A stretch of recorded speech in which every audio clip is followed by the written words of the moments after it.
Ain't the fame that I'm after when paying the dues. I've been through the pain that's reflected in the attitude. Might be winning now, but the thing is that I had to lose. So go and tell me what you really want to do. And lonely at the top, cause there ain't a lot of room. Ain't no other option, that's all I ever knew. So I'ma get it poppin', you know how I'ma do. I've been down through the blood and the sweat. Guarantee you can know I'm a threat. I've been down through the blood and the sweat. And I ain't close to being done yet, I'm going all in. Yeah, I'm going all in. And I ain't close to being done yet, I'm going all in.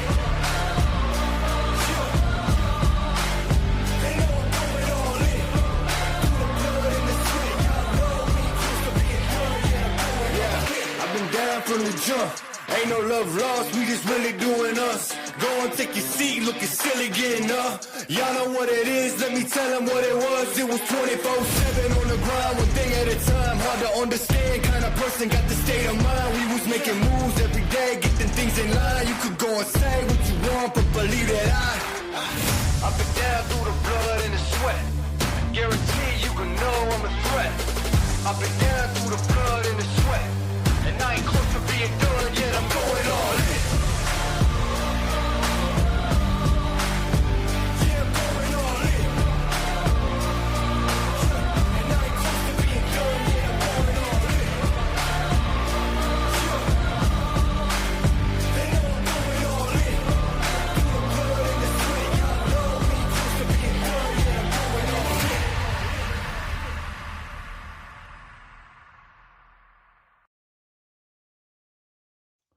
What's going on, everybody? What's going on? It's your boy in the building, Rudy Rodriguez Showmont here, the big show, Facts Over Feelings. Nick was supposed to be here at 8:30 because we have the 10:30 basketball game that I got to be able to watch. He's jumping in now, finally. A typical Jamaican time, always late. But hey, we'll be here until we'll rock it until he walks in the door. But yo, what's going on, everybody? Welcome aboard. What's up, Lester and Duke? How you been, man? No, he's not. I don't know if he's sick or not, but he's saying he has problems with the link. I don't know why. The link hasn't changed. It's the same old. So I don't know what's going on. He'll get here when he gets here, but we're gonna have a show that cuts off sharply at 10 because the game starts at 10:30. We cut off at 10:30. We are here. Let me get him in the building now. He's apparently gracing us with his presence. So let me bring Nick on in. Let me do that real quick. And let me do something here. Where is it? I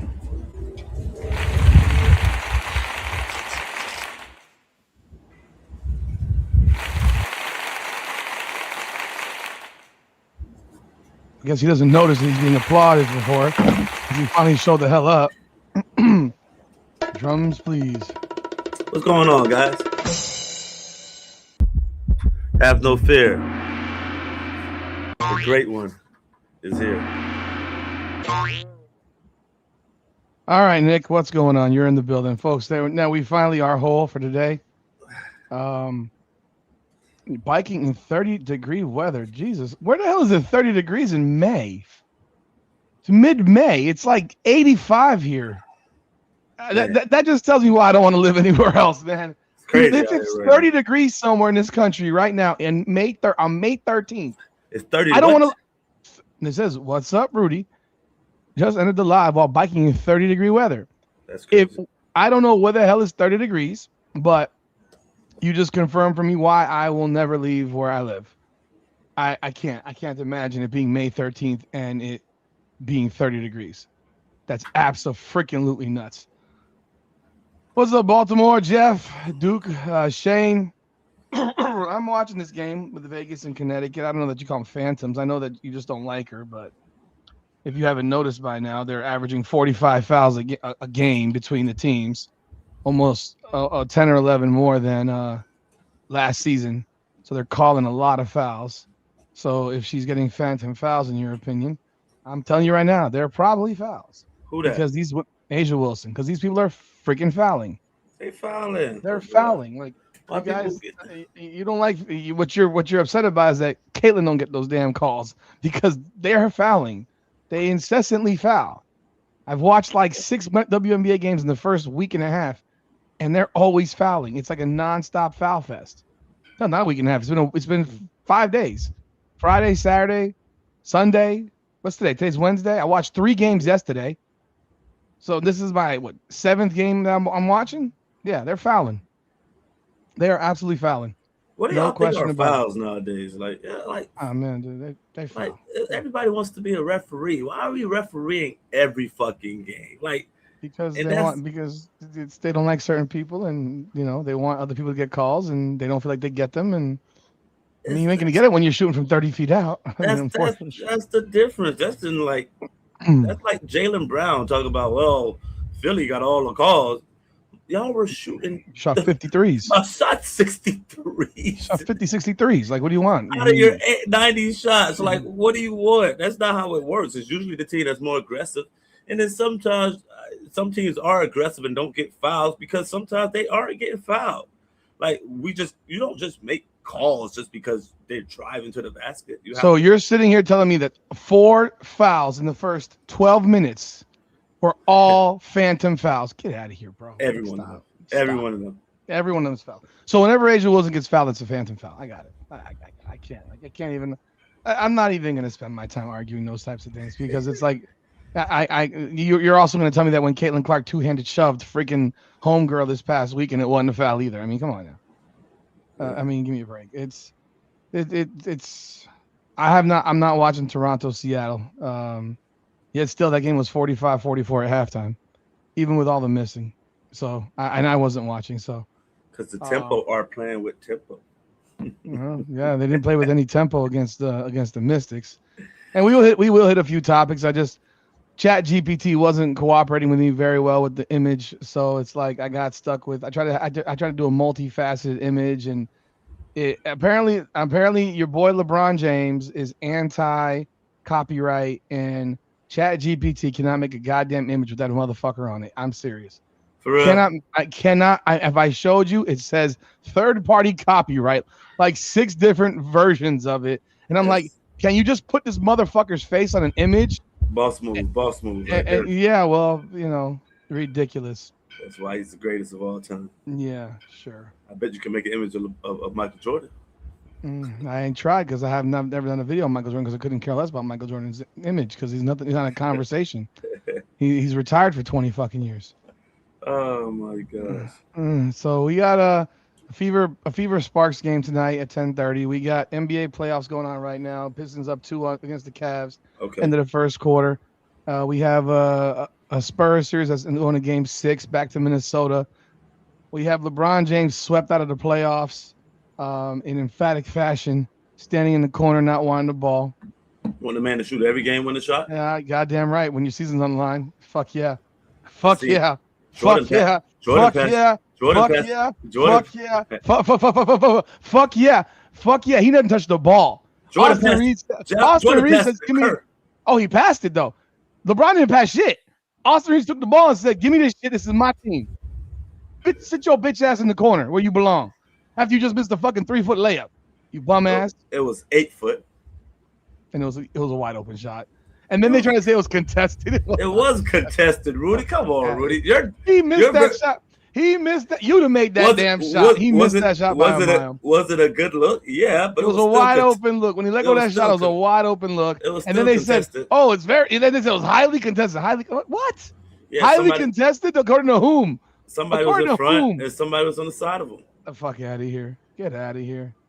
Stop it, man. It looked like to me. That's what it looked like to me. Yeah, I know. Of course, that's what it looked like. He got swept by the Thunder. Swept by the best team in the league. I don't give a fuck. He got swept. He's supposed to be a top 5 player in the world. He got top swept. 10. He said now. So it was top 15 tomorrow. Top 10. Top 20 tomorrow. I mean, he's Top playing 30 against tomorrow? the number one player in the Yeah, world. no, Shea is not the number one player in the world. Shea Stop. Gilgeous is the best player in the league. Oh, now he's the best player in the world? He's the best player in the world. I've now been he's the saying best that player. for. No, Why you is he have not the best? When have you said that? You said Nikola Jokic was the best player in the world. No. Yes, you did. I got video. No. I got video. I said Shea Gilgeous Alexander. You want to go on my. You see my post on Facebook. I'm not looking at. I'm talking about videos on this podcast where you have never said Shea's the best player in the world. We never argue. When have you said it on this? We never argue who's the official best player. Show me your damn Facebook post that says that Shea Gilgeous Alexander is the best player in the world. We never argue who's officially the best player in the world, Rudy. Because they all suck. They don't. Now they all suck. Because they all suck. You're an old head. Because they're all frauds. They're all fucking traveling. Play no defense. Go against no defense. My God, the OKC Thunder just gets the fucking run to the rim, and the Lakers just look at them like, yeah, that's right. That's how we play defense here. You're an old head hater, man. We got these fucking sorry ass defensive players like Austin Rivers and LeBron James, and then we sit Rui Hachimura in the last second to put in a guy who hadn't played the whole game. Good job, JJ Redick. LeBron's a sorry player. He got hunted. Defensive. He can't defend. Nobody hunted him. Hunted him. He's 6'9". You don't hunt 6'9" guys that are that goddamn big. Why? If he can't play defense, then you hunt him, right? People hunt Rudy Gobert and they hunt the defensive player of the year. They hunt the defensive player of the year 4 times. And the 4-time defensive player, they hunt him. Rudy, until this year playoff, Rudy Gobert got hunted in the playoffs. Everybody knows that. That's a known fact. And pick and roll, he got hunted. And pick and roll, he got hunted. They hunted him. So you mean by Nikola Jokic, right? No. Okay. No. You mean by 6'6" guards that were shooting 30-footers to make him go guard 30 feet from the basket? Yeah. Is that what you're talking about? It's a new age of basketball. Okay. Yeah, but yet they don't do that during the regular season when he's the defensive player of the year. Who cares? Right. And everybody knows playoff basketball it ratchets up. Matchups matter. If you can't play defense, they will hunt you the whole game. Guess what? He's playing and Joker's sitting his ass on the couch. Well, you tell me it's a team sport every time. Really. I have, and you fucking tell me it's not. No, you remind me that the best player in the world is LeBron James. The best player of all time is LeBron James. I said, the best player of all time. Yeah, he's not. The GOAT. He's not. Even the GOAT go to the slaughterhouse every now and then. Man. No, yeah, he's gonna. And now he's gonna fucking do the same old fucking bullshit he does before. Let's take a look at what LeBron James had to say right now before we jump into real shit. Because I want to get this bullshit out the way with LeBron at the Queen James, Queen James. Don't be disrespectful. Queen James. Let's listen to Queen James. Let's listen to Queen James. I hope they don't give me a commercial now. Not Jamaican time. It's color paper. You said I was on Jamaican time, Rudy? Goddamn right, because Jamaican time is later than color people time. Shit. That's absolutely true. Black American time is early comparison to fucking Jamaican time. I mean, I got here in a timely manner. Okay. You said hello to a couple people. Let's listen. Yes, I did. Let's listen to what LeBron had to say. Than at any other point in your career as this season played out, what do you feel like's left for you in the NBA? Well, I think you guys asked me about it, and I've answered questions. Did they ask you or did they ask you? I don't know. Did they ask you or did they ask you? Why are you an English fucking teacher? Yes, actually, I am. Oh, well, good for fucking you. Yeah, I don't think I've come out like, oh, retirement is coming. So, I mean, with my future, I don't know. Obviously, I mean, obviously we're still fresh from, obviously losing, and I don't know. I mean, I don't know what the future holds for me. Why is he lying? As it stands right now tonight. Rudy, the man just came up for loss. I think I said it last year after we lost, I think, to Minnesota there. Go back and recalibrate with my family and talk with them and spend some time with them. And then when the time comes, I obviously, you guys know what I decide to do. There's your queen. LeBron, your ass ain't retiring. Your ass ain't. You ain't leaving without us giving you your motherfucking flowers. We know that. Let's keep it real. Talk shit about him now. Talk shit about him. I keep it real. Talk shit about him. Come on, Rudy. Talk shit about him. I like LeBron as a player, but I'm a diva motherfucker. He's a diva. I'm gonna keep it real. I know that. I don't know. But sometimes you have to accept that some players is a diva, and he's earned that right to be a fucking diva. He doesn't wait till like Aaron Rodgers and wait till the right. Is Aaron Rodgers even signed yet? He doesn't do shit like that for the last. I don't like Aaron. I don't like Aaron Rodgers. He doesn't do what Brett Favre does and wait till after camp, the week before the season start to do this shit. He'll let you know ahead of time. We still got a lot of time, a lot of decisions to be made. What LeBron does, we know he's gonna do this. He's gonna milk it. He's gonna get sympathy, and he's gonna go to Cancun and enjoy family time with his family on vacation, and then he'll come back and he'll let us know that he's coming back for his 24th year. Where would that be? I don't know. Where would you like that to be, Rudy? Would you take him back in Miami? Cleveland. Would you take him back in Miami right now? Like Rudy, you could get him for mid-level exception. I'm not trading. You're not getting for a mid-level exception. A mid-level exception. Fuck up. That man wants $50 or $60 million. If LeBron came for a mid-level exception, would you take him? Of course I would take him for a mid-level exception. As your Lord and Savior, Jesus Christ. Of course I would take him for fucking a mid-level exception. Of course. For $60 million or trading half my team? Fuck no. For $25 million. Yeah, for 20 again. Do they have it? Do they have it? I don't know. I don't know what they got. I don't know. I don't know what they got. So, without knowing what they got, I couldn't tell you. If you can replace him, you don't sign back Tyler Hero, but you get LeBron. I hate Tyler Hero, so I'll fucking say goodbye to Tyler Hero. I don't give a fuck about him. But I don't want to. But I also know that I wouldn't give a fuck about Tyler Hero. Yeah, he could go. All right, so for 1 year, you want LeBron back? Okay. I think Tyler Hero sucks. I mean, you're using the wrong example. I mean, you love because LeBron. because the idea of dumping Hero would be to get a guy that lasts more than a season. You love LeBron. Just no, a minute. I don't. Don't you want to go back to the glory days of 2012, there's no glory 2013? Days. That man ain't winning shit. We are a play-in team with him as well. No.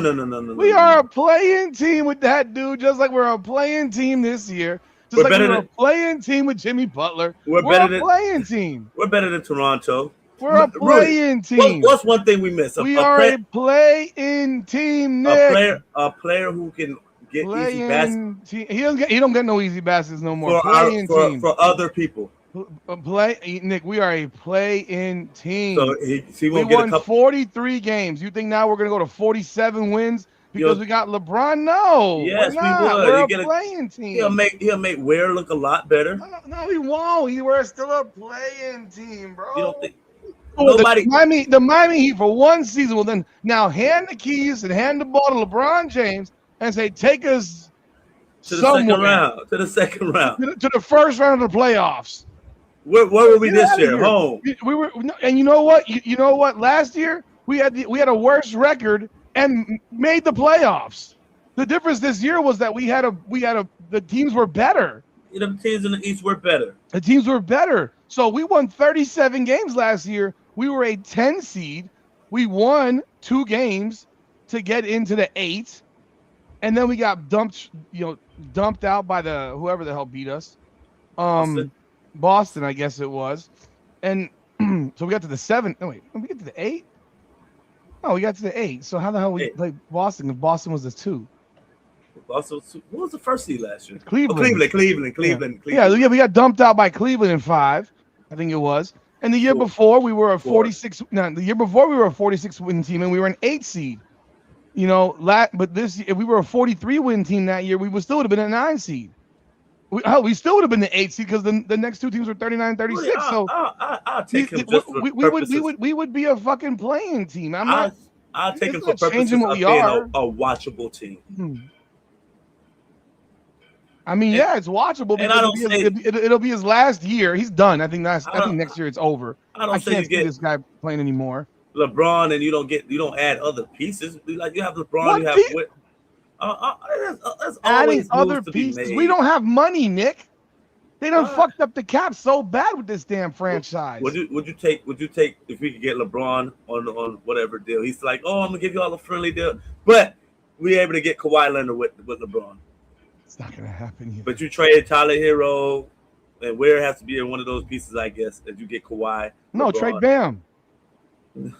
Trade Bam. You're not trading Bam. Cut the bullshit. Trade Bam. Are they offering us Wembayama and 8 draft picks? Trade Bam. We're not trading Bam. Trade Bam. I'm so tired of it. Trade fucking Bam. I don't want to hear this shit no more. Yeah, Giannis is getting traded this summer. I don't know where he's going. He ain't coming here. We already know he ain't coming here. Do you really want Giannis injury?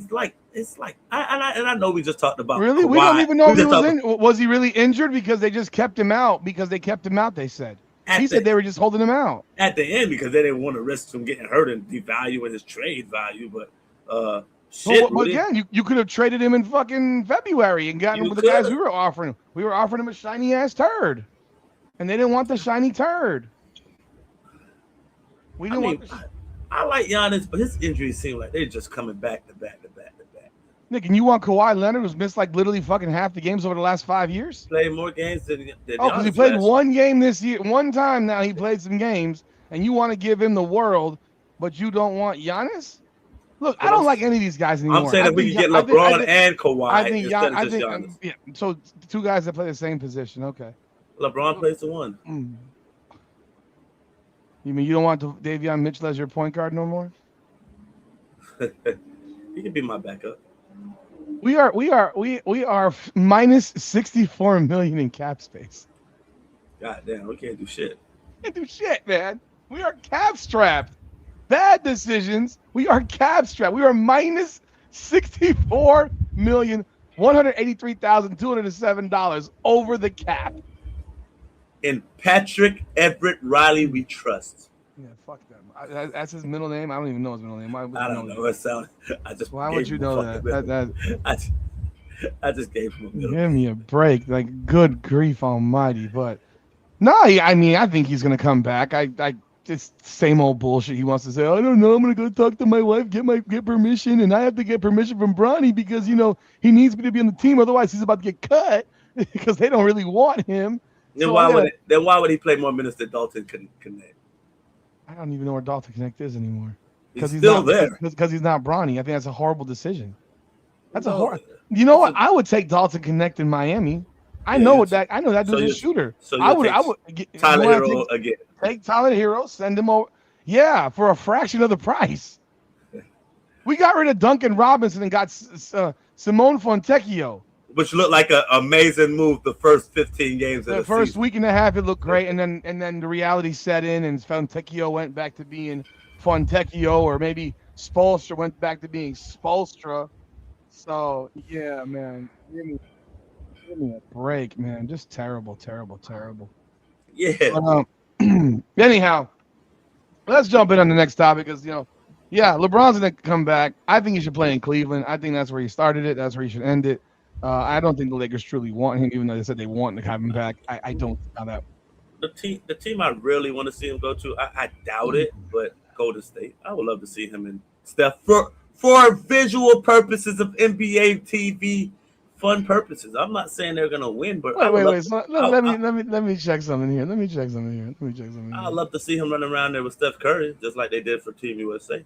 I think that'd be fun to watch. So they would have.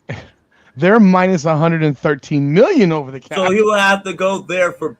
They are the worst. They have the number one payroll in the league. $278,310,857. You got Steph making 62.5, Jimmy making 56.8, the bum Draymond making 27.6, Moses Moody 12.5, Al Horford 5.9, Podziemski 5.6, some guy named Gui Santos 4.6, Anthony Melton 3.4.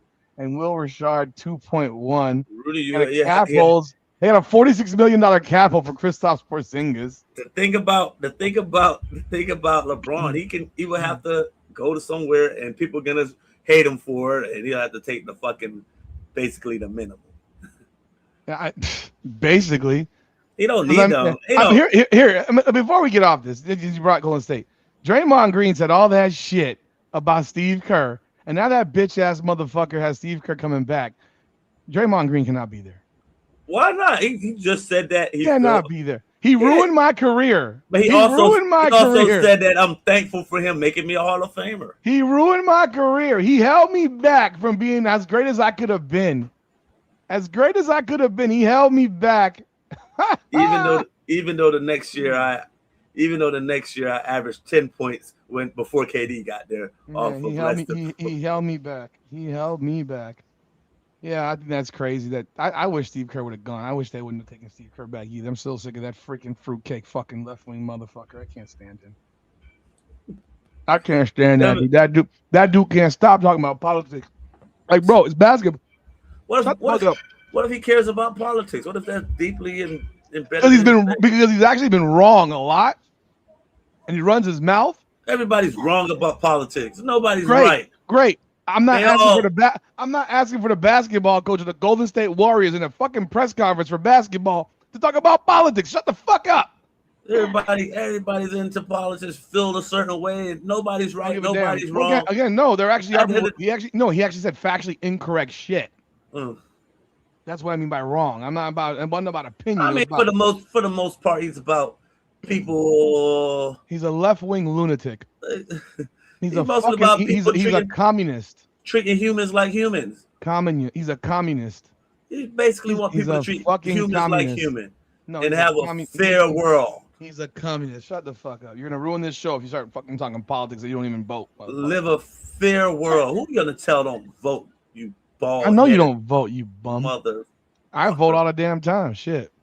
How are you gonna tell I vote for commissioners too. Like, people that actually matter in your area. I see that one. I bet you don't even know who the commissioner of Murder Gardens is. Is it not? What's the name anymore? No, the commissioner. Isn't it? You don't know shit. Hold on. Jacory Harris' dad? He's not the commissioner. Fuck! I don't live in Miami Gardens, and you have a city. You have a Miami Gardens City Commission, fool.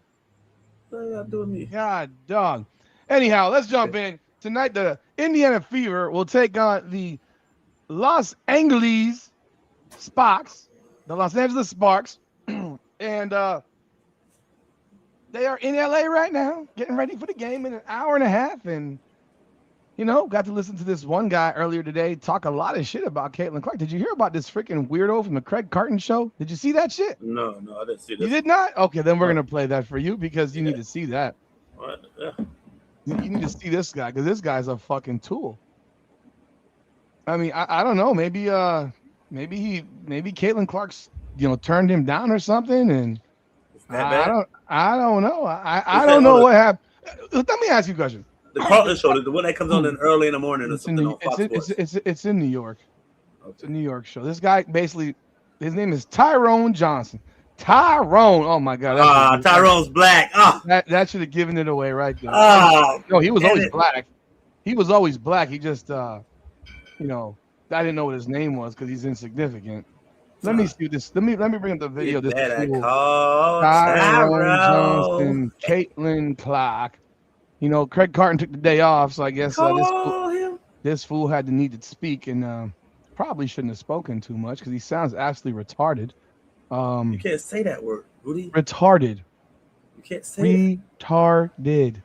Retarded. Retarded.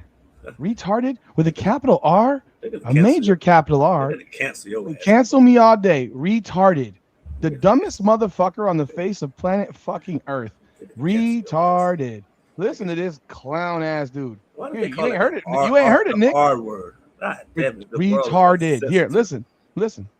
The Caitlin Clark thing is over because she's not the best player in the WNBA. She's not the best guard in the WNBA. She's not even the best guard on her team. College class because that's Paige Beckers who played. All right, let's repeat this. I want you to hear it again because you're like thinking too hard. No, I heard him. You were okay. Now it's being silly. I thought you were gonna say the next part. Why is it acting stupid now? God damn it! I thought you were gonna say you're not even the best guard on the team, which we probably he said she's not the best guard in her class, except that Paige Beckers wasn't in her class. They didn't come out together. So Unless again, you're you trying have to say technicalities, weren't they like the same no. grade? You can say, yeah, and you know what? The Caitlin Clark thing is over because she's not the best player in the WNBA. She's not the best guard in the WNBA. She's not even the best guard from her college class because that's Paige Beckers, who plays for Dallas, who beat them in the season opener. This could be a situation where we look back on Caitlin Clark, and we're not going to look back on her like she's Michael Jordan. She's Jeremy Lin. This is just Linsanity. She's going to fumble this, and it's because of two things. Who would have thought? She decided to roll up with Morgan Wallen. Morgan Wallen says the N-word liberally, says it more than I do, and I'm black, and her bitching and moaning to the refs nonstop.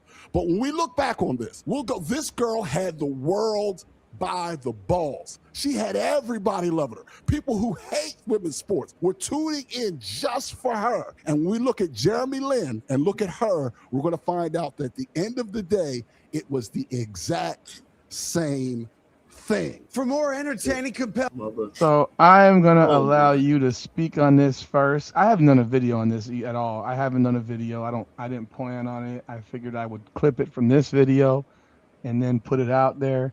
But the floor is yours, Nick. I would love to hear your thoughts on Tyrone and his brilliant commentary. I'm tired of black people going out there and they're speaking more from their heart because it seemed like more people are racist against her also. And black people can't be racist. Yes, the fuck you can. That's the dumbest shit I ever heard. And then you go out there and you say shit without facts.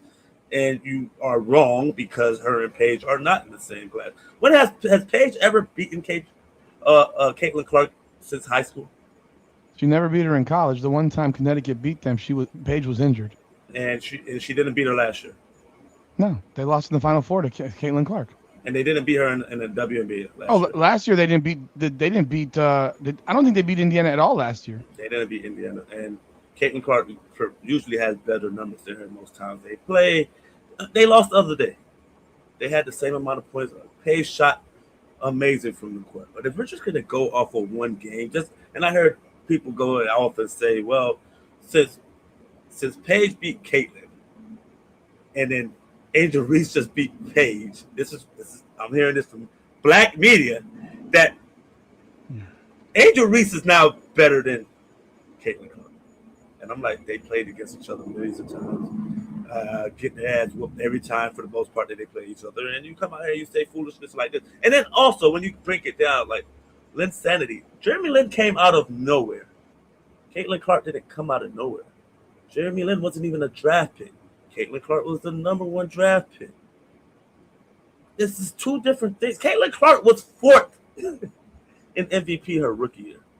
Jeremy Lin was none of this. It was a good show that happened. Caitlin Clark has been doing this forever, man. I know a lot of people want her to fail, and it's cool. It's like a lot of people like when people get a lot of credit. People like to see those people fail. They like to see LeBron fail. People like to see Michael Jordan fail. Everybody wasn't Jordan fans, but now everybody's going back and they're like, oh, Michael Jordan's the greatest person, blah, blah, blah, blah. And I have no problem with that. But this is just bullshit, Rudy. And it's just somebody trying to hop on the Caitlin Clark bandwagon to get some hype and exposure. So I want to correct myself. Apparently, Paige did play in that game because I had read somewhere else that someone had said that she didn't play in that game. But when Caitlin was a sophomore at Iowa, UConn beat Iowa 92-72 in the tournament. In the Sweet 16, Beckers had 18 points. 18 points. Clark had 21 points and 5 threes. And then they played again in the Final Four. Clark had 21, 9 boards, 7 assists. Beckers had 17 points, and they lost. And then when they played last year, they only played once, and that was a Indiana win of 102-83.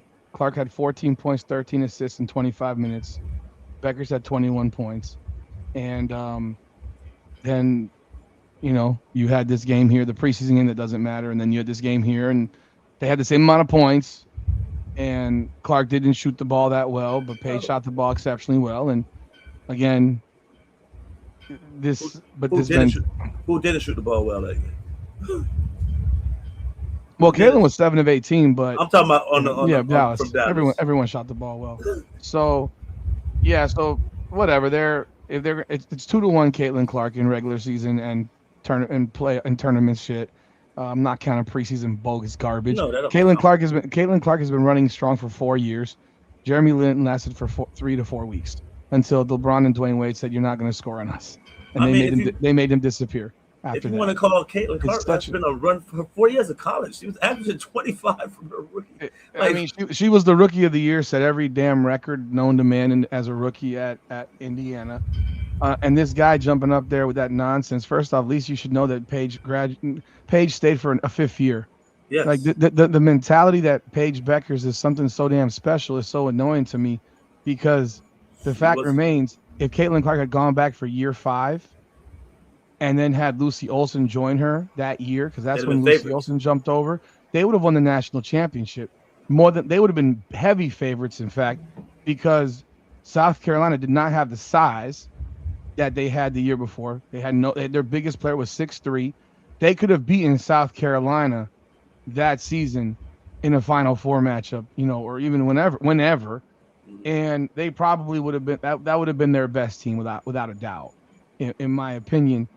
And obviously, Caitlin Clark would have been blowing up the freaking points totals. She probably would have been averaging 33 a game and break 5,000 points and have her numbers never be touched. She's too good for that level. That was, and then Paige Beckers wasn't even the best player in the Final Four. That was really Sarah Strong and AZ Fudd, believe it or not. We all know that Paige Beckers is better than AZ Fudd, but in that Final Four, AZ Fudd took advantage of everything, and she was the MOP. And I thought the best player of their team all season was Sarah Strong. So as a freshman. So that whole Paige Beckers thing, you left a year late. You stayed for a 5th year. That's how you got your ring, by staying until you were 23. Yeah, so and that's fine. But you got idiots like this who don't even know what Jeremy Lin is. Put it in perspective. Just put it in perspective when you talk about these things. No, she came back because she wanted another year of college. She did not blow out her knee her last year. She blew out her knee earlier in her career. She wanted another year in college. That's perfectly fine. I'm not begrudging her for doing that. I'm not begrudging Paige Beckers for going back for year 5. But she would not have won a national championship without going back for year 5. Period. And if Caitlin Clark had gone back for year 5, the Iowa Hawkeyes probably win the national championship or have a much better chance to do it, because the reality was Caitlin Clark would have been absolutely disgusting in a 5th year. Like, it would have been ridiculous. Doing what she want to do, shoot the ball when she wants to. Office is catered and spread just for her. And she would have made life a living hell for all the teams in college sports, like she was doing the past 4 years. Yeah, now Olivia Miles is better than Caitlin Clark because she played 1 game in the WNBA. I mean, it's like, come on. Two now. 2 now. I watched the game last night. She had like 14 points. She's good. She's a good player, and she was. She's good. She should have been the first. And she was pushed. No, the first pick should have been Betts. She should have been. Well, for Dallas Wings team, I would probably, it would have been heavily considered between those two, because if I get her at point guard, I could put Paige at her natural position. Paige is playing her natural position. She is, because you have Sims. Obviously, Sims is playing point guard. But you have Olivia for the next 9 years, and you built that backcourt. Sims is probably no guarantees in this damn league about 10 years for anybody in this damn league. 7, 8, 9. I'm just saying. I would take Lauren Betts. You build around a center all day long. You get easy buckets. I think the Mystics are making a massive mistake right now, not starting Lauren Betts. She needs to play more minutes. Who would come off the bench in that scenario? I would play Huge. They can't. We'll get to that. We'll get to that. Okay. They can't shoot. Like, legitimately, they cannot shoot. And if she doesn't shoot well, they totally cannot shoot. So, yeah, I would have definitely gone for Lauren Betts at number 1. That made no sense to me that she didn't go number 1. And I don't care what she did in that first game. I know what she can do, and I know that she should be starting in DC. And if she's not, I mean, I watched them play both games, and she played better in game 2. But again, we'll get to that thing. But yeah, this Caitlin Clark thing is crazy. With this guy saying, I almost think at a certain point, some of these people just say outlandish, ridiculous bullshit just because they want someone to notice them, and they want to get some clicks, and whether they're positive or negative, they don't care. And this guy who looks like, I mean, I don't want to say it, he looks like a guy. The Skip Bayless syndrome. He looks like He's on a damn he's on a radio show with a white. Rudy, that's that man here. That's how they. No. I'm not worried about his hair. He looks like a dude that hangs out with white people. He's the Tyrone that hangs out with white folks. Then why would he talk about Caitlyn like that? He's butthurt. He's butthurt right now. About what? He is butthurt right now. He is emotional. There's something going on with him because to sit here and come up with that bullshit after one game of basketball is outrageous. She had 27 and 6 in the first game, and I said she played poorly. Yeah. So think about that.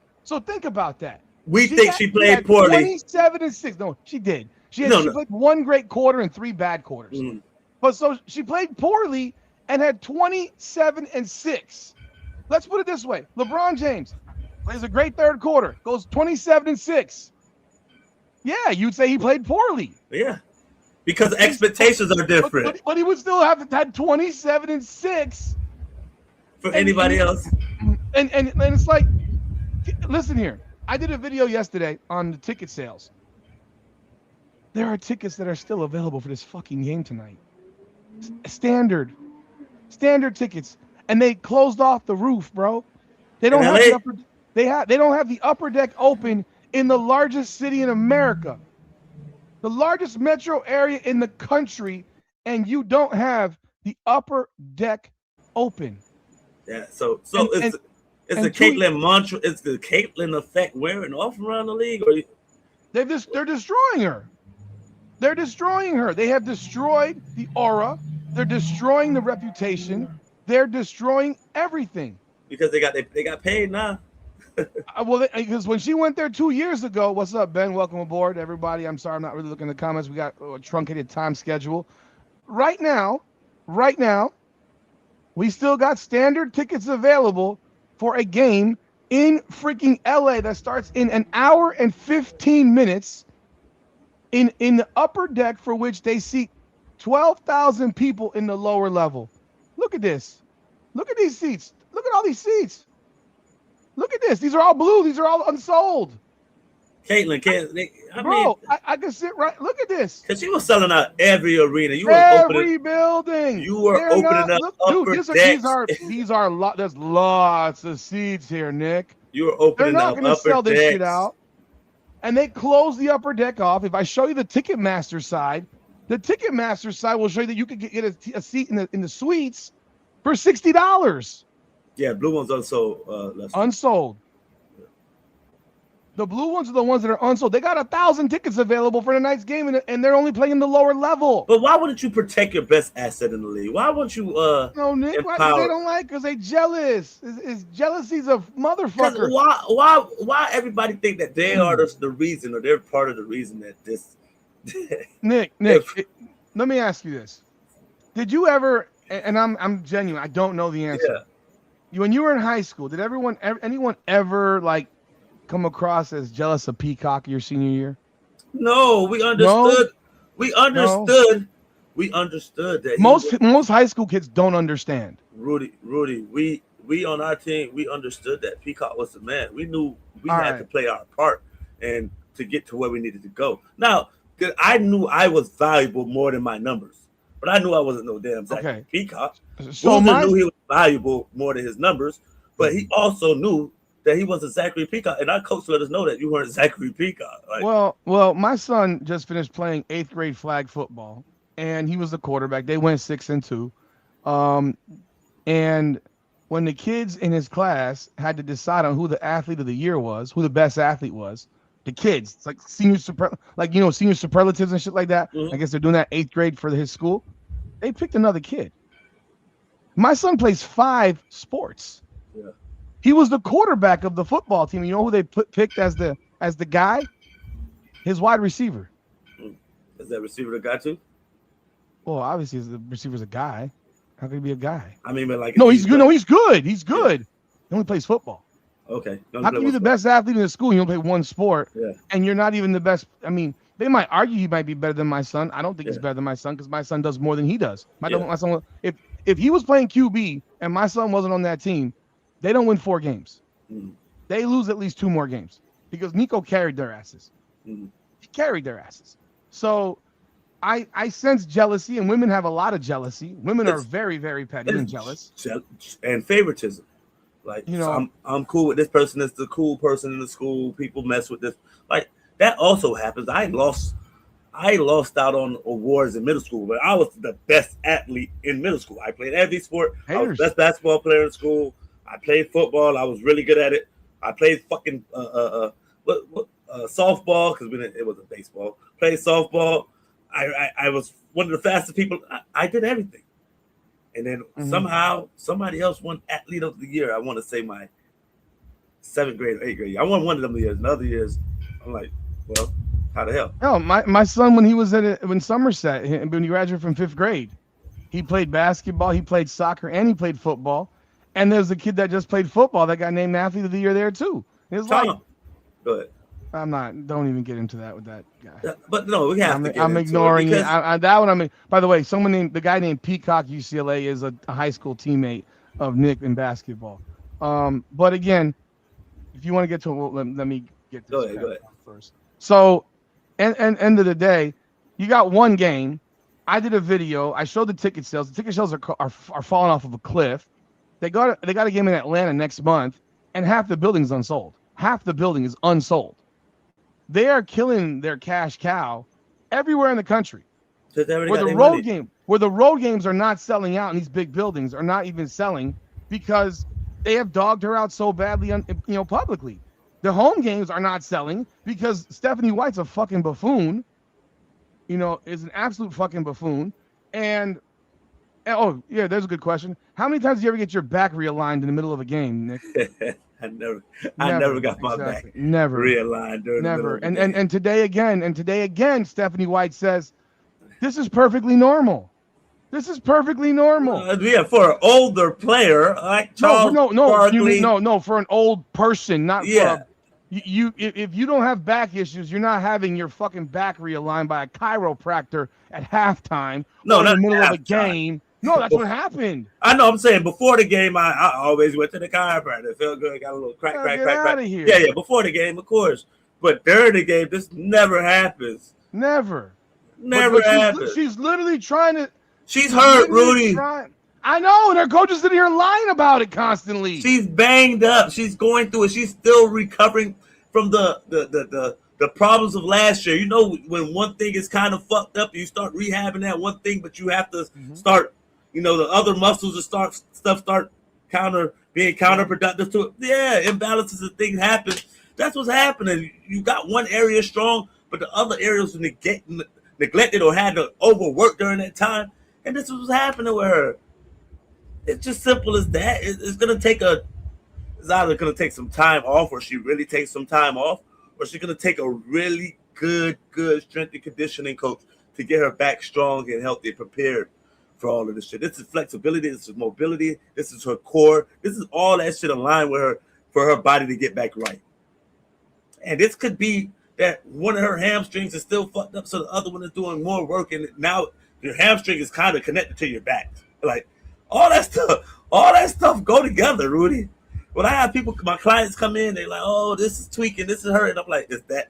Well, do you have a problem with this before?" They're like, "Yeah, I did." I'm like, "Yeah, motherfucker, because this shit pulling this area now, it's all misaligned. It happens." Mm-hmm. So that's basically what's happening with Caitlyn right now. Yeah, and they're gonna sit here and lie and continue to lie, and then the people that are the stupid fans, or now they call them Slurp FC, the blind Indiana Fever fans are gonna sit here and tell you that this is perfectly normal. It's not normal. No. Like I never did it. Like Nick, did you even tape your ankles in basketball when you were in high school? I didn't tape my ankles. I didn't tape my ankles in the pros, Rudy. I tried to do it one time when I played arena football. It's so uncomfortable, and I prefer and I tell people that shit don't save your ankles. If your ankles are weak, your ankles are weak. For the most part, it's nothing you can do about it. If you're gonna roll your ankle, you're gonna roll your ankle. Does it maybe negate some of the impact of? No, Rudy. If your ankles are weak, it's weak. I told people that all the time. I see people wrapping their ankle and they're doing it super tight. Like, motherfucker, you ain't doing nothing. You're just keeping your legs stiff. You want mobility and flexibility and range in your ankle. That's what protect you. Only time I ever put on an ankle brace or an ace bandage was like when I sprained my ankle, like in the 8th grade in basketball. I did that, and I had to take it off. It's horrible. You can't wear that shit. Because once it's warmed up, it's ready to go anyway. Then I deal with the effects of it after. Do I need to ice it? But when it's time to go for the game, and once it's warmed up, you're ready to go. It's nothing. That shit don't do nothing for you. In my mind. No, I agree. I completely agree, and that's why I've been saying that now for the past week. And some people tell me I'm crazy, other people tell me I'm correct, but there's a group of people out there that really believe like this is normal, and I don't know if they really believe it or if they're just completely full of shit or what. But it's so damn annoying to listen to because it's absolutely ridiculous. I play basketball in cross trainers.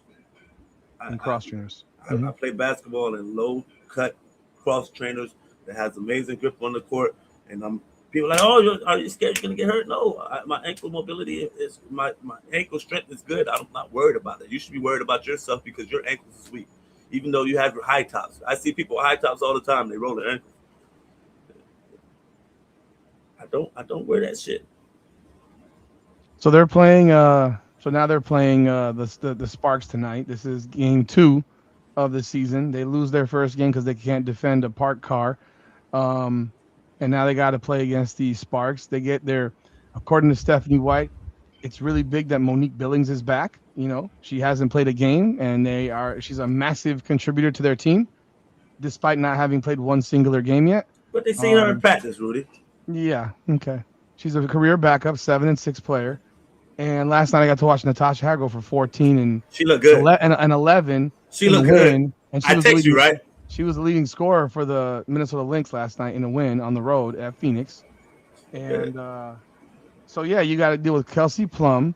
And the announcement has already been made that they're not starting Raven Johnson. So who the fuck is going to guard Kelsey Plum? Who's going to guard Kelsey Plum to open this game? Kelsey Mitchell? Sophie Cunningham? Yeah. Sophie Cunningham will be destroyed by Kelsey Plum. That's who you Kelsey Mitchell can't guard anybody. That's why you got to start Raven Johnson. Well, no, you have your 2 defenders. Or play zone. You have your 2 lockdown defenders in Lexi Hall and Sophie Cunningham. Those are your lockdown defenders. You're being very sarcastic. I'm being very fucking sarcastic because I told y'all motherfuckers that there's a difference between a hustle defender and an on-ball defender. I keep telling people that. They're like, Nick, you don't know what you're talking about. I know it. I've been telling you that for the longest. I had players on my team in high school, and I bring up this conversation again. I had players on my team who hustled, and they got their ass towed up when they had to guard a real guard. And I'll be like, hey, coach, put me on that guy because I can guard on ball. It's just a difference. But this person, it seems like they're playing defense because they're running around like a chicken with their head cut off. That's what Sophie and Lexi do. But when they have to actually guard and give somebody some fucking resistance, they cannot do that. They shouldn't be playing as much as they can, as they are right now. At a certain point, what is Raven Johnson here for? What is she here for? She needs to be on the court. She needs to get more than 12 minutes. She needs to play 20 minutes a night. And her ass need to be picking up 80 feet like they do Caitlin Clark. And that's her only goal. 80 feet of defense and hit open shots. Because nobody else on this team can play an ounce of fucking defense on ball. And like you said, Rudy, you might have to go to the zone. I've been calling for zone for quite some time with this group, even last year. And I'll go with it also because their players can't shoot like that. They're not shooting as well as the players in the NBA for the most part, unless you talk about the Dallas Wings. Enrique was just... Oh, and then yesterday they were terrible. Then yesterday they got defended. Except for Enrique was kind of okay. No, from 3 they were all terrible. She was 0 for 4 from 3. I'm talking about in totality for her, but yeah, for 3. 3-point shooting, they all were bad yesterday. They were all bad. Some questions here. Fever is going to lose tonight. What do you think is going to be for Stephanie White? Nothing. They're going to lose. I think they're going to lose. I mean, I said it. Stephanie White has already prepared you to lose. Stephanie White literally said yesterday, in her press conference at practice, that they were going to lose. She was preparing you, or was it Monday? I'm sorry, maybe it was Monday. Monday. She already said, going across country, for one game back and forth. That's tough. Even though you had 3 days off, that's so tough. And then, we come in, we'll come in and and we'll get some working on Tuesday, and then Wednesday we'll play, and then we got to get back on the plane. We got to fly back for a game because don't forget we got a 48-hour turnaround to play against the Washington Mystics on Friday.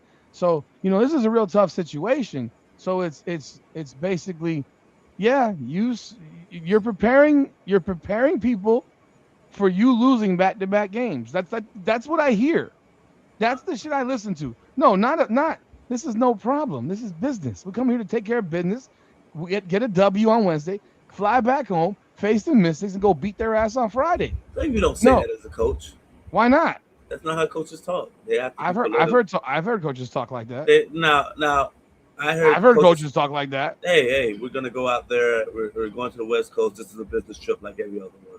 We're going out there to get things done, and then we're gonna come back. We have a game after that, but we're not worried about that game. We focus on this game right here. Yeah, making a whole bunch of freaking excuses to me is utterly crazy. Like you're creating a mentality of it's okay. Like no, it's not. Your mentality should be we're coming here to take care of business. The business. They could have got there. They could have got there a couple nights early. Also. They could have literally flown there on Saturday after their game and skipped the damn concert. Gone there on Saturday, been there for 3 damn days, been chilling by the pool, getting acclimated with the weather, get acclimated with the time, the whole nine. It's all a bunch of shit. Instead, no, we'll show up on Tuesday, and then we'll complain about the time difference. We'll need to sleep a little differently. Get out of here. I don't want to hear that crap. It's so stupid, and it's exhausting to listen to from this woman. So she's already preparing you for it. She's preparing you for it. And yeah, the Liberty did lose last night in Portland to an expansion team on a buzzer beater. They did. And they're going to play them again tomorrow.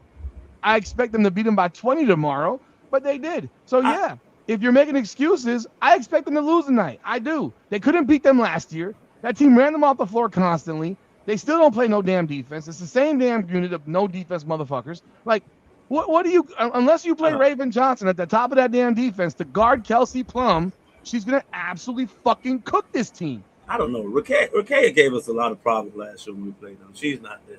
Kelsey Plum, and they also didn't have Nneka Ogwumike last year. So what? Nneka Ogwumike is going to give the business to freaking Monique Billings. Do we have to score 100 a night to win games? Oh yeah, you have to score. This game will be in the 90s. Oh, 100%. Without a doubt, this game will be. If this game is not in the 90s, I'll be shocked. Oh, it's going to be in the 90s. And that's it, Nick. Answer this guy, Tom, on his damn. Goodness gracious. But she's giving excuses. What? Why is Caitlin Clark shooting 22% for her career? What are you talking about? For her career? She's not shooting 22% for her career. What are you talking about? She's in a cold spell the last. Stop watching videos of people that say that and show you the last 6 or 7 road games and say that. It's not for her career. No, and she was injured. So if you think she's a 22% shooter, then leave her open. And leave her the fuck open. Why? You don't. Because she's not. Why nobody leaves her open if she can't shoot? This is the problem I have when people keep making this statement. Because when somebody who can't shoot, you know what I do, Rudy? Let him shoot. I go guard somebody. I go hang around the paint somewhere. I'm not worried about that person, and I leave them wide open. But yet, Caitlin Clark has to find her shots off the dribble most of the time because they don't draw up any plays for her. So she has to find it on her own. So a lot of her shooting percentage is probably going to be like this for a long time because all her shots are tough. This is what you have. She has to get easier shots, Rudy. You have to. I've been saying she has to stop taking the step back 30-footer. You get maybe one a game. You want to run in. You want to run into it. I'm fine. The step back 30-footer. Get it out of your damn. Get it out of your business. Attack. Or after you hit one or two, you got some rhythm going, Rudy. Those shots become a little bit more easier because your adrenaline, you're flowing, it's releasing off your hand. Right. It's just any shot you shoot after you make a couple shots, it feels good. That's why people always go for that third shot in a row after they hit 2 in a row because you feel in a good way about yourself, about how the ball's coming off your hand. So she needs to see a couple go in the basket. She needs to drive to the basket more, Rudy. And she's highly successful when she goes to the basket. When she puts somebody on that left hip, because she's not going left. When she goes left, it's a step back every time. But when she goes right and she puts somebody on that left hip, she literally buries most players. She always big boys them and she gets the layup right off the glass. She has to do that more. I mean, I made a comment of I think she needs to evolve her game, and people say, "Oh, what do you mean? How do you evolve your game?" Like because you improve on one little thing in your game that you don't do very, very well. So what do you do? Like for example, Caitlin Clark, you're a 6-foot point guard. Your people guarding you are probably going to be shorter than you, generally speaking. How about you develop a little bit of a post game, catch the ball in the post. Try that. Turn face. Make a left-hand layup. Have you seen her make a left-hand layup? Nobody can make left-hand layups in the NBA, not WNBA, not even fucking Angel Reese, and she's left-handed. Nobody. Oh, Kelsey Mitchell. I mean, these people miss layups like crazy. You want to know who I blame for my sons shooting underhanded layups? Kelsey Mitchell. Women's basketball players, because they're all shooting them from like down their fucking hip. Yeah. And they're doing that shit, and Dominic brings the shit all the way down here, then brings it all the way up, and then turns it at the end. And it's like you done did like 18 different things. You're only supposed to do that when you have a step on somebody and you like want to get the quick layup in. Yeah, no, like I mean, Kennedy Carter, she's goddamn, she's good. So she's so good. Yeah, it's so no, I'm. It's not about Angel taking straight. She's left-handed. She can't make left-handed layups either. I'm like, so lefties don't make layups. They don't make. Kelsey Mitchell misses left-handed layups. Shit, I've watched her miss them. And none of the right and the right-handed players, none of them take left-handed layups. They all go right-handed. They all do it. They all do. So I'm not. It's terrible fundamentals. My son has terrible fundamentals. I keep telling him this shit. And he just. But you know what? He watches these idiots on television. I'm not really blaming it on fucking Kelsey Mitchell, to be honest, because he doesn't watch this garbage. He watches these stupid AAU boys teams in high school and who are doing dumbass crap all the time, and he copies that type of garbage. So, yeah, it's really ridiculous. And yeah, I think there's like pump fake, take 2 steps in, shoot a fucking 17-footer.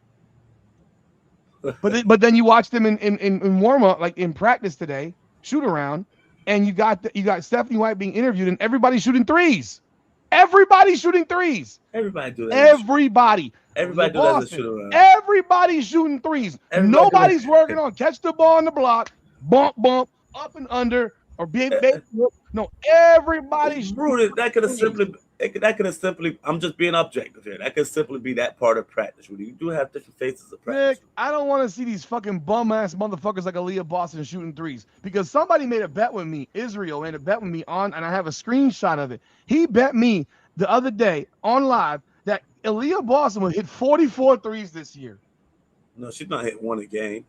I'll give her 15. She'd have to take 130 threes and just at a 33% clip, and she don't even shoot that well from 3-point range. Like, bro, she's only taking like 25 threes in a season, 30 threes in a season. I'll give her 15 for the year. That's shooting probably 60. Yeah. She's never shot that many, not even close. She'll be like 15 for 50 this year.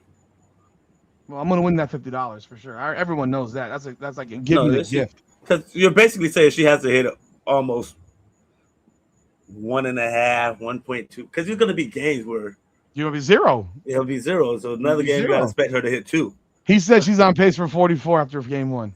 Yeah, they played one fucking game. They played one game. After tonight, she'll be on pace for fucking 21, 22. Yeah, because she has 0 tonight. Yeah. So then what you gonna say after that? But yeah, I have grave. I mean, what did you like about the game the other day? You can't just come out here and be. What did you like besides Michaela Timpson? Yeah, nothing. Michaela. That's it. Nothing. Nothing else. Nothing. You don't like that they scored 104 points? No, Dallas played no defense. It was bad defense. It was good. It was some good offense also. It was Kelsey Mitchell cutting. It was Caitlin getting on a little heater. Agree. Boston looked good offensively. Besides that one possession where she took it on her own when it was down fucking 1. The first quarter she did literally fucking nothing. But she did nothing. But she had some moments. She was on the block. She was getting her own shot. Sometimes I'm just saying, like, these are things that we talked about her not being able to get her own basket without Caitlin helping her for the most part. She did that a couple of times. Mhm. I like the. You have a problem with the. There's no resistance. There's no resistance. What do you want, I defense? There was no defense in this game. It was horrible. I see you had a problem with the offense being not ran a lot of pick and rolls with Caitlin. There's no pick and roll. It was like 4 pick and rolls the entire game. And this one's sitting here telling you on camera to the person that hates Caitlin Clark, we're gonna do an inverted version of it. So let's have Caitlin Clark set the screen on the 6'6" center that Aaliyah Boston's being guarded by, so she get absolutely trampled over. Like, that's a good idea, Stephanie. Small like, people. Nick, I told you though, Steph Curry set screens all day long. He don't set real ones, and Caitlin not gonna set real ones. Aaliyah Boston don't set real ones. Well, that's the problem. Is Aaliyah Boston doesn't set screens, because if she actually set screens, Caitlin Clark might have a wide open fucking 22-footer, which would be a 3-point shot. Instead, she fucking slips every goddamn screen, doesn't stay long enough, and Caitlin never has an open shot off of the screen roll. I get that, Ben, but they scored 104 points. You can't be mad at them shooting 52%. Caitlin had a couple of good looks off of her threes. And she made them both. She had a couple of other ones that were solid looks that she missed. Those were 26-footers, Nick. She shoots those. She didn't take one. Her back is fucked up. Sure, her back is fucked up. They can sit here and lie about it. Nick, you've told me. I said on my live, go to LA Fitness right now. It's 19-9 from the 3-point line. Take 3 large steps back. Now go shoot a 3. It's the 3-point line. It's far. Tell me if you don't fucking shoot an air ball. Because 90% of people will shoot an air ball. Not me now. Cut it out. I'm not an air ball. 90% of people will walk in there, they haven't played basketball, will shoot an air ball from 30 fucking feet. Yeah. Okay. I'll shoot an air ball from 30 feet. Because you need leg extent. You need legs. I get that, but 104 points is 104 points. There's only 2 teams this season that has scored over 104 points this year. Yeah, and they were on the same fucking court against each other when no one played defense. No, so we had I think Vegas scored over 104, and I want to say and New York had a game over. And they played LA, and we got LA tonight. So this game will be in the 90s again for sure. The defense will be invisible. Stephanie White made excuses about the defense, sitting here saying, well, there were times where we were just looking in the backcourt. There were times they just beat us down the court. There were times where we were arguing with the refs. There were times where we were doing this. There were times where we were doing that. Like, goddamn, you didn't get back the whole game. They shot 59%, and every 3 they took was wide open. Their big 3 was 24 for 36 from the field. They combined for 62 points, and they shot 67% from the floor. Those 3 people. Like what are we talking about here? And Caitlin and Kelsey Mitchell are 4 for 18 from 3. Yeah, and so if they hit, so the offense has potential to score 115 that game. Potential, and if you just drive the ball to the basket and stop jacking bad threes all the goddamn time. No, I totally agree with that. I think they take some ill-advised threes. I think that comes with the territory of having Paige and Kelsey on your team. But who else is on this team is gonna provide anything besides these big 3? Here, okay. Let's go back to the pick and roll. Yeah. There was a couple of guys that ran pick and roll for every fucking 18 fucking years. Every play. And they ran that. That was literally their offense. And you could run everything off that pick and roll. Everything got run off the pick and roll. So it didn't mean that Karl Malone was going to take a 17-footer every damn time. Mm-mm. And would you ever think Jerry Sloan would sit here and say, yeah, John, Carl, we're going to go do a different thing here. We're going to make Mark Eaton the connector of our team and put him in the middle, the top of the key, to catch the ball and turn and look and hope to find somebody open. Karl Malone and John Stockton would have been looking at Jerry Sloan like, bitch, you crazy. And it would never, ever happen. But in the WNBA, you got the coach sitting here telling you, I'm going to take the ball out of the best player's hands. I'm going to take the ball to the best creator's hands, and I'm going to go hand it to the 6'6" Aki-ass center who isn't being guarded while dribbling, not being guarded, who can't make a jump shot outside 15 feet, realistically, who plays a lot like Bam Adebayo, afraid of the moment all the time. Oh, you watched my video. Oh, you said that for real? Did you say that? Yeah. Oh, I didn't realize that. She's Bam Adebayo. I mean, she's Bam Adebayo. And then on top of that, doesn't rebound at a high enough level. She had 4 rebounds in the first game. She had 4 rebounds in the first game. I know What rebound was she gonna get? And they still missed 41% of their shots. She got out rebounded by Caitlin Clark. She got out rebounded by her guards, by her guard. The one that so if I'm running, so when you run pick and roll, every other player, like, let me ask you, I'll put it out there. Lexi Hull needs to retire today, because if they don't run pick and roll, Lexi Hull will never get another open 3-point shot in her damn life. She will never.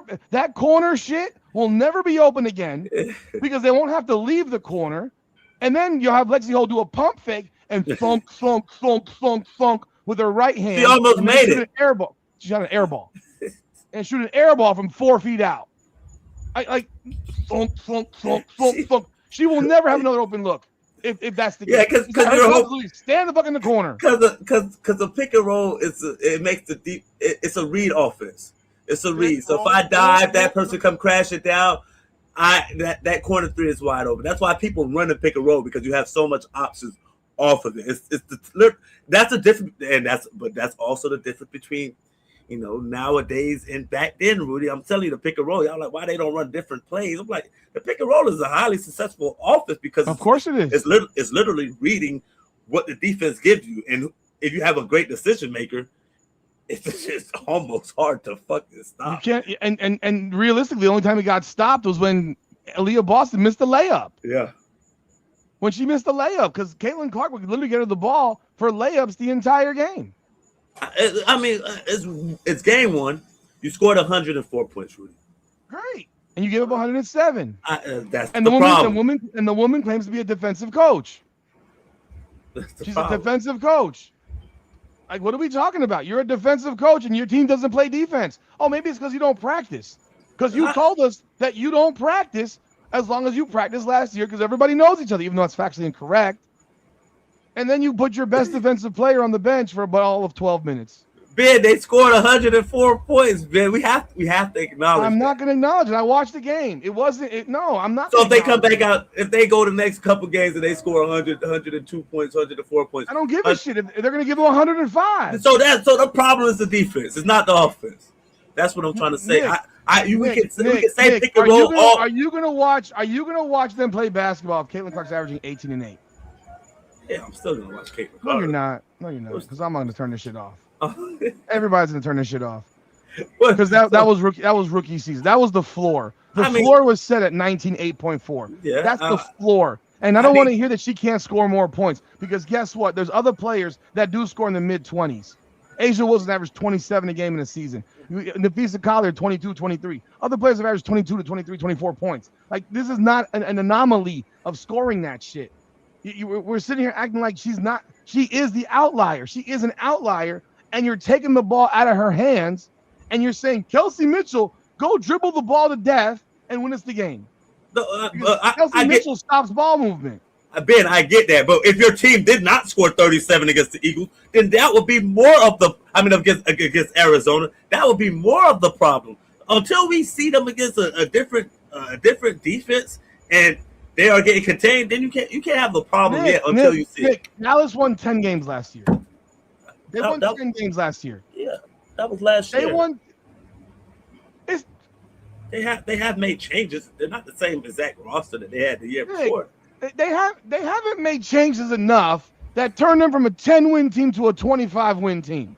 They're a 10-win team from last year. Their first pick in the draft was on the bench and is now already injured. Arika Gumboa is the same shot chucker that she's always been. You know what? You let Odyssey Sims go to the other team. Yeah, and she's being paid less. And you know what you did in the game too? 7 points. Last game, we have 7 points. You want to know what the other women she had that in the first quarter. Alana Smith did against freaking the Atlanta Dream? Nothing. Yeah, they're role players. They're 2 picks that they got with role players. Yeah. So they got a couple new role players and the same team otherwise. You know what they brought in?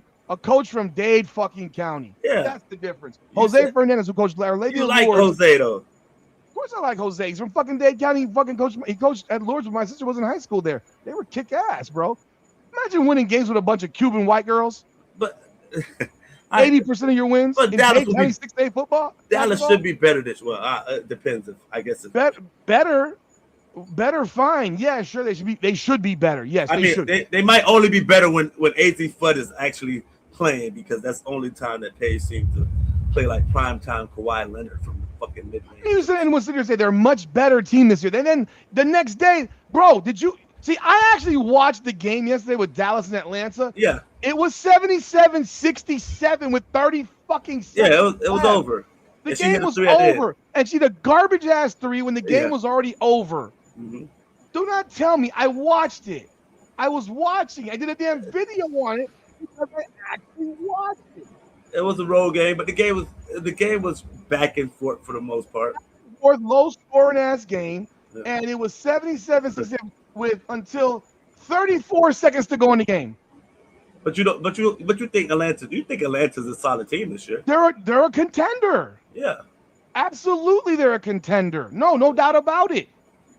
Dallas still only had 67 points with 35 seconds to go and had we're given a layup, and then a wide open 3 by Paige with 5 seconds to go to pad her numbers, because she had 15. She really had 12. She had 12. She had 12. She had 12. She was 4 for 11. Yeah, she had 12. She had a wide open 3 with 5 seconds left when most people just dribble the shit out. She's not aggressive enough. Even the game against, she had 10 shots. No, she's not aggressive. She's a mid-range, and she's not a point guard, and she's not playing point guard. But I don't want to hear they scored 40 points less. Come on, man. And I can show you a whole bunch of 18-8 guards in the WNBA. You know what they are? They're Hall of Famers. Caitlin Clark, bro. Sabrina Ionescu's career 18-6. She's gonna go to the Hall of Fame. Okay, you said 18-8. I'm just going. Yeah, 18-6. So what I'm saying is 18-8 is better. Yeah. Alicia Gray, until last year, never averaged 18 points a game in her career. Jackie Young has still never averaged 18 points a game in her career. Like, never, ever. Yeah. And we're sitting here. I don't want to. If Caitlin Clark is averaging 27-6, she's a Hall of Fame basketball player. But that's not making me watch. She needs to be over 20. I need 25-11, 25-10. I need to see the player that is allowed to be outstanding. So, the player she was the last 10 games of her rookie year. Last 10, 50 games of the rookie season, yeah. Yeah. Yeah. We're not talking about the NBA. Everybody gets said shit. Rudy could get into the damn NBA Hall. Oh yeah, man, Hall of Fame is a joke. Yeah, they're letting let Draymond Green on triple singles. So I mean, for Hall of Fame. Come on. But no, man. It's I think they're gonna lose tonight unless they can fucking grab hold of Kelsey Plum, or Kelsey Plum just has a bad off night shooting. I think the game will be in the 90s. If she's going 20, if Caitlin Clark is 25-10, which is what I thought she'd be last year. Yeah. I thought she'd be 25-10 last year. I thought she would have I thought she would have stayed on that path that she was in her rookie year. Because, like, what are we talking about? Like, let's look at Shai Gilgeous-Alexander. What did he average as a second-year player? Like 13 points a game? I think probably the second year, probably like 17 when he went to the second year he went to OKC. He went to OKC. But again, let's now look at him. No, he's special. Now look at him. So his first year, he averaged 11 points. His second year, 19. Yeah. His third year, 24. Fourth year, 25. Fifth year, 31. And now he's the best player in the NBA. He's the best player in the NBA. He's the best player in the NBA. Or one of them, at least. Or at least top. But no one's no one's gonna cry about it if you say it, and no one's gonna turn it into a race war if you say it. Yeah. I mean, it's ridiculous. It's ridiculous. I mean, but the first 3, 4, 5 games of the season before the injury, she was at like 29-ish. Do I want to bet you what, Vonda? Why do I want to bet you $20 for what? Why would I want to bet you $20? I don't even know why. What the hell? SGA is piss you off. Let's move. Oh, they don't like it. A lot of people don't like SGA because he's a free throw merchant and he's a foul. He's a foul leader. Every superstar is a free throw fucking merchant. They thrive on getting easy points. Basketball is supposed to be easy.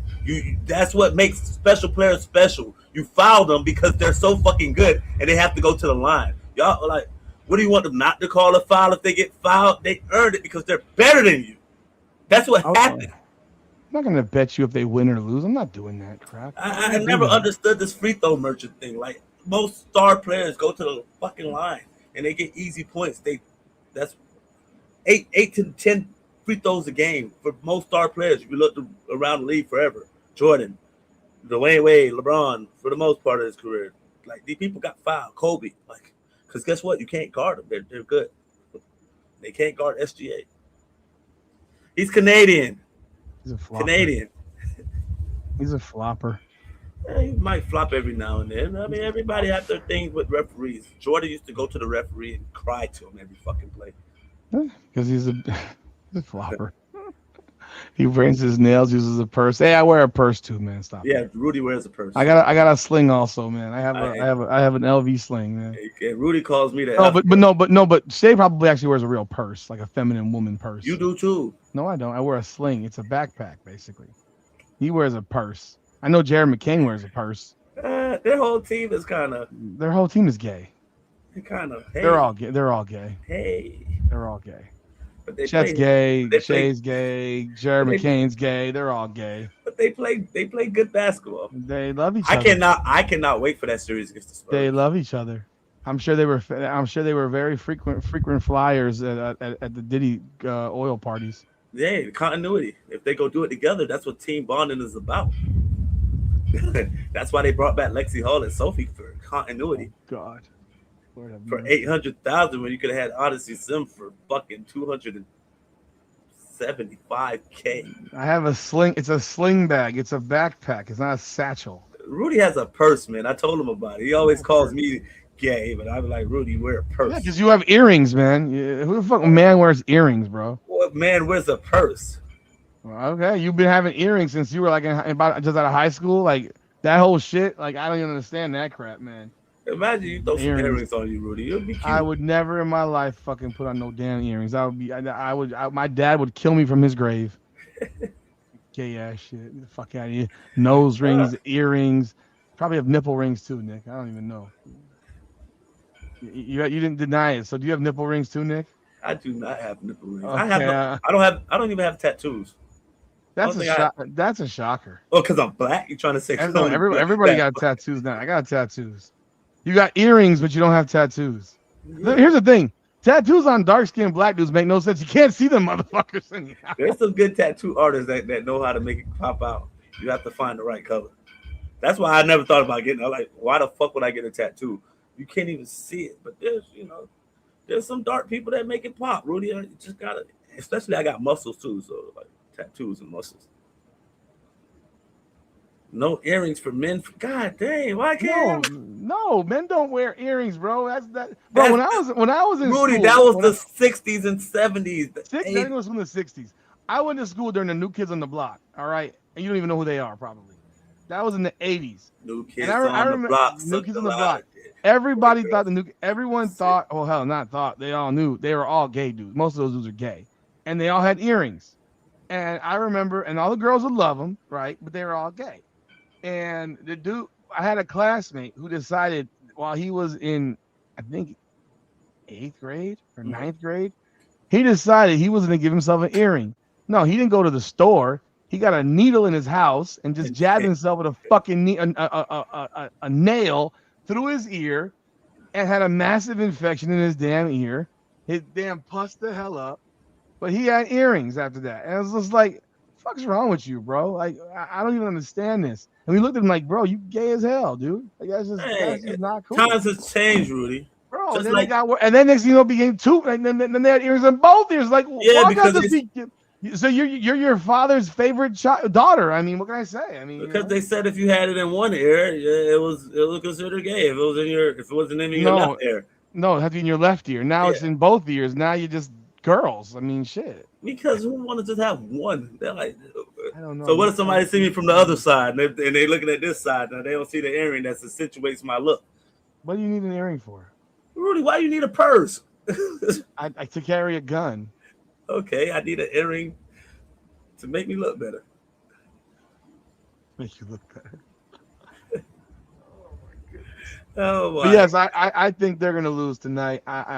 God, Vegas is up 32 on Connecticut right now. Holy Lord. Connecticut is terrible. Holy Lord. Connecticut is terrible.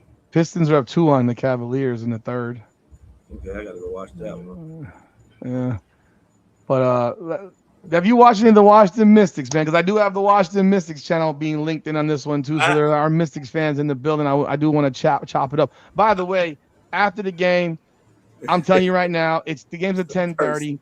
I'm hoping this game is over by 12:30. But if they have a foul fest, it might be 1. I will jump on live for a little bit. I don't know how long I'll be on. But if I jump on live, y'all motherfuckers better come in this goddamn live at 1 o'clock in the goddamn morning. Because I'm gonna be dead ass tired. Not really, because I'm always awake. I took a nap at like 5 today. Yo, I took a nap actually. Okay, you finally got one. For like 30 minutes. Not a nap like you take for like 3 hours. I took a 30-minute nap. I took one at work. So, really, I was watching a video and then I just fell asleep watching the video. And next thing I knew, like shit, it's been 30 minutes. So y'all better show up. And if they lose, I'll have a lot to say. If they win, I'll still have plenty to say. I'll be happy. I want to praise. I want Caitlin Clark to come out with 30, 10, and 10, man. I want to see her fucking ball out, man. I gotta go on this WNBA group chat on Facebook that keep talking shit about her. I want to fucking see her go for 30, 10, and 10. Like, people don't understand. I want to see it, man. That's why I want that. Like, come on now. Dog. Oh my God. This girl is shooting like 75% from the field. Who is? Kennedy Carter. She's 12 for 15 tonight. Kennedy Carter got 27 points in 20 fucking minutes. She's 15. 7 rebounds. She's got 27 points. She was out the league last year. She's in the game right now. She's just dribbling by everybody. Oh, look at that. Through her legs. Oh, my Swish. God. Assist for Kennedy Carter. She just put the ball through her legs backwards to Jewel Light for a 3.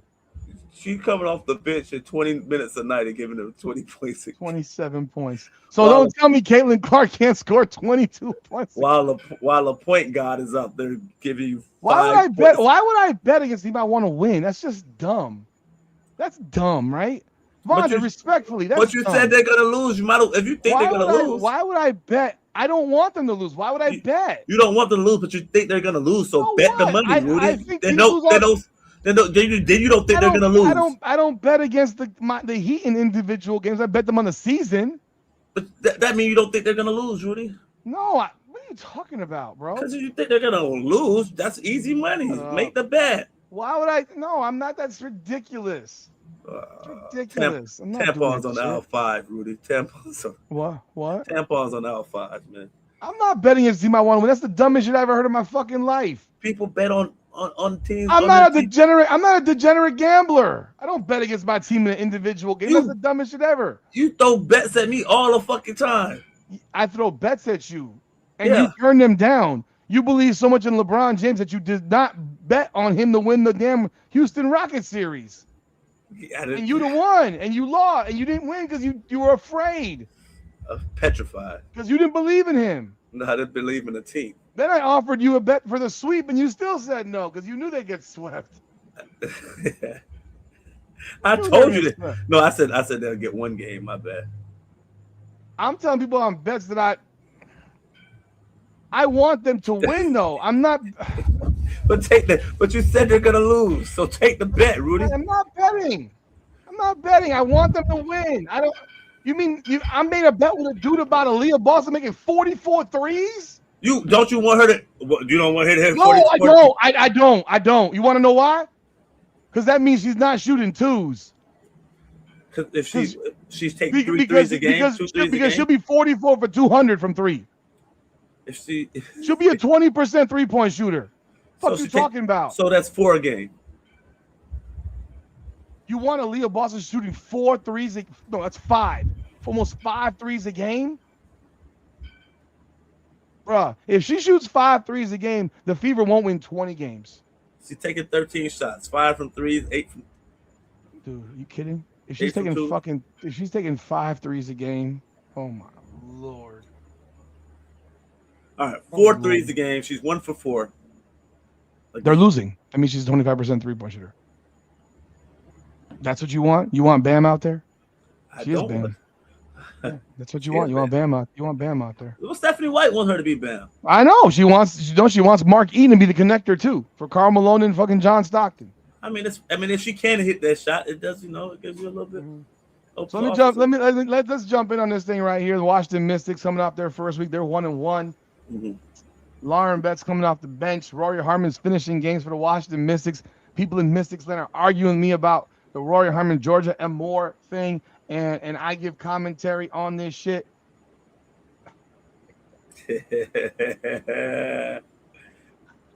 She probably can.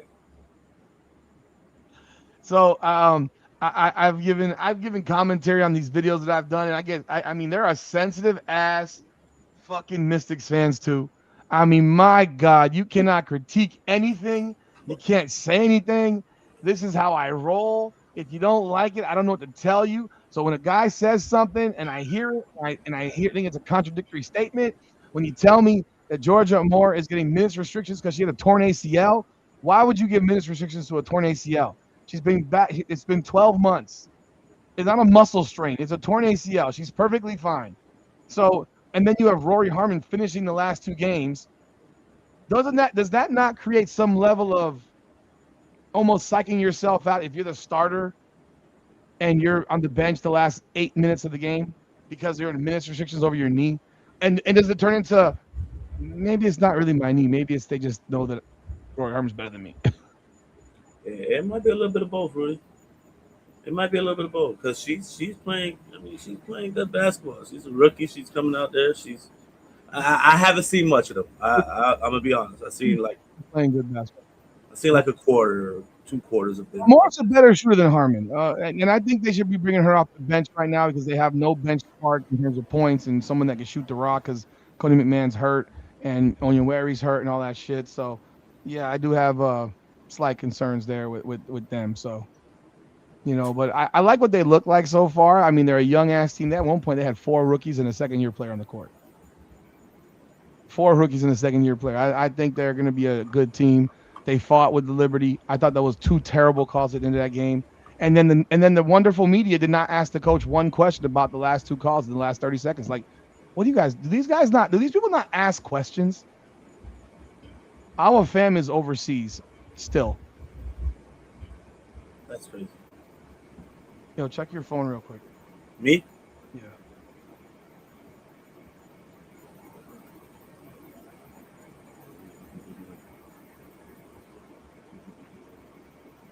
Okay.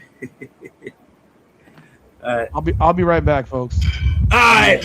Y'all got to deal with me, and we're going to talk about LeBron James. No, I'll just fucking around with you. Hey, what do y'all feel about this Lexi Hall and Sophie Cunningham? Like, how does this team get the most out of them while having to play them in this situation right now? Like, I think they have to. It has to get to a point where Raven Johnson is playing. Let's talk about Kelsey Plum. Yeah, that's my girl right there, man. She's all right with me. I think she gonna give us problems tonight. I like her. I'm gonna be watching the game tonight. See what she can do, what she will do. She gives us problems every time we play them. She gave us problems last year. I expect her to do the same this year, unless we make that choice and we go with Raven Johnson. And I know a lot of people were mad about that draft pick of drafting Raven Johnson, but I think it was because the team had other needs. When did you last practice with Kelsey? I only practiced with them one time. It was the one time when they had the unrivaled when she came down here, she was still rehabbing for her whatever injury she had last year. So, but they didn't want me to guard her. They wanted the guy that they knew to guard her during the practices. So I guarded her a couple times on switches, but they just wanted her like to get guarded by that one guy because they trusted that guy. But she was solid, man. She played. I mean, she gave him work. She wouldn't give me work like that. I'm not letting no girl just go out there and just bust my ass. So then the next time they were talking about us getting they were talking about us practicing with them like the whole year.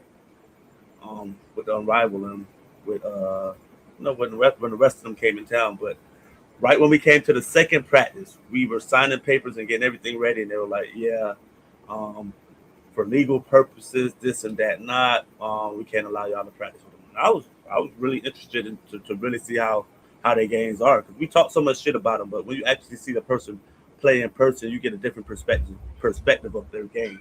I still think that they, a high school team could beat most of those players, but yeah. I think Fever continues to Sophie and Lexi ready to get women. Yeah, I mean, for Raven and a lot of the college players, it's tough for them just because they just came from college. So it's like, okay, and they really didn't get a rhythm of the preseason, and then you're throwing them in there and you expecting them to do a lot. But for this team to go as far as they need to go, Raven Johnson has to be on the court. She has to be a pester for other guards, because we can't guard shit right now. No guard on other teams we can guard. And we're not going to – and people are mad at me because they're like, what about Caitlin? Why she is a guard? That's not her job. She has many other responsibilities on this team, and she's not expected to guard. Kelsey Mitchell, she's not expected to guard. So we need other players like Lexi and Sophie to come in and do their one fucking job that they're required to do. They're required to guard and hit shots. And if you ain't hitting shots, you better be able to fucking guard. So Raven Johnson, she needs to be on the court, and she needs to be harassing people. People keep telling us about this amazing defense she does have. And she needs to bring that to this team, and she needs to get at least 20, 25 minutes per night. And if that means that Sophie and Lexi have to take a minute cut, then that's just what it is, because you have to get defense on the court right now. Or it's going to be a fucking speed show, fast break night every night where we can't stop nobody. We're obligated to put up 105 points a night. Yeah, when Sophie goes out, you have to bring Raven in. And when Lexi goes out, Raven has to be on the court, because she has to be the number one option. I don't care if they were like, oh, she has to guard bigger guards. She had to guard Sarah Strong. And I know it was a few possessions, but that she showed that she could guard bigger players for a possession or two or whatnot. So even bigger guards, she should be fine, because most of the bigger guards are going to be outside on the wing. So she has to do her job early, and she has to defend them before they get down there to where they make her seem a little bit more smaller. And that's simple as that. And then Cece and Kelsey, they have to find a way to play off of each other. It's too much where they're dependent on tough shots, where they can make the game a lot easier. They can go a two-man game with themselves and get each other open shots and better opportunities. And Kelsey Mitchell is a black hole. She's not passing it to Cece, but they have to find a way. If they want this shit to work, then them two have to get on the same accord. Because, and I know last year they Kelsey, she was a big part of it. She got them to the game before the championship. And in the back of Stephanie White's mind, she might be thinking, I can do this without Cece. And for this team to reach the point they need to, it has to be Cece and Kelsey to get together, because they're not making a move off of Kelsey. They brought her back, so they have to find a way to get it done. How are you doing, Rudy? I'm good. I'm back. What are you talking about? We're just talking about, we went back to Raven Johnson, her getting minutes over Sophie and Lexi, and they were talking about probably platooning those minutes. And I'm saying it's just hard for Raven right now, because you just came from a college season and you're trying to integrate her. So, but she needs to get 20, 25 minutes a night right now. I think 25 is a bit much. 20 to 25. I said she would play between 15 and 20. She didn't even reach 15. And of course, then Stephanie White once again comes with she was nervous. Who was nervous? Raven Johnson. Like, what are you talking about? Like, she hit a shot off the glass. Because she says it's crazy out there. Oh my God, what a crowd. Okay. Everybody. And so Olivia Miles is a starting point guard for the Minnesota Lynx. Like, what are you talking about? It's just, when I hear stuff like that, it just kind of annoys me. Silly comments like that. By the way, Cavs are up 4 going into the 4th.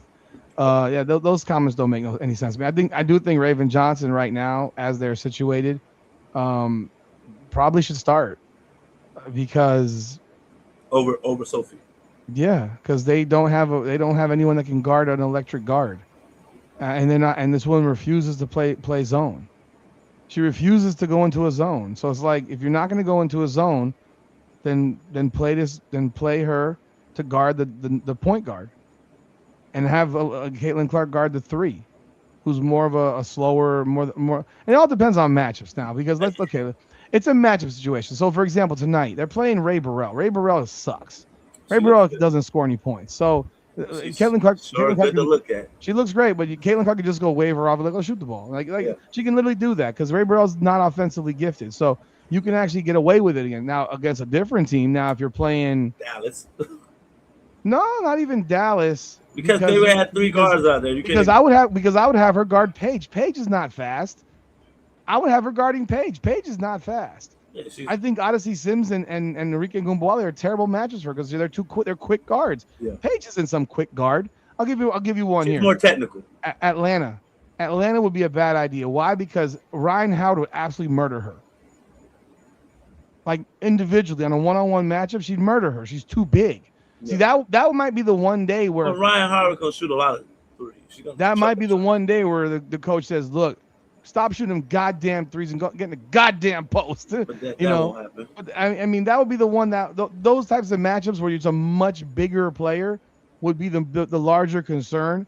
But other than that, I mean, because she could guard Alicia Gray. Alicia Gray is not very fast either. She's just thick, but she's not very fast. Yeah. But she's a scorer.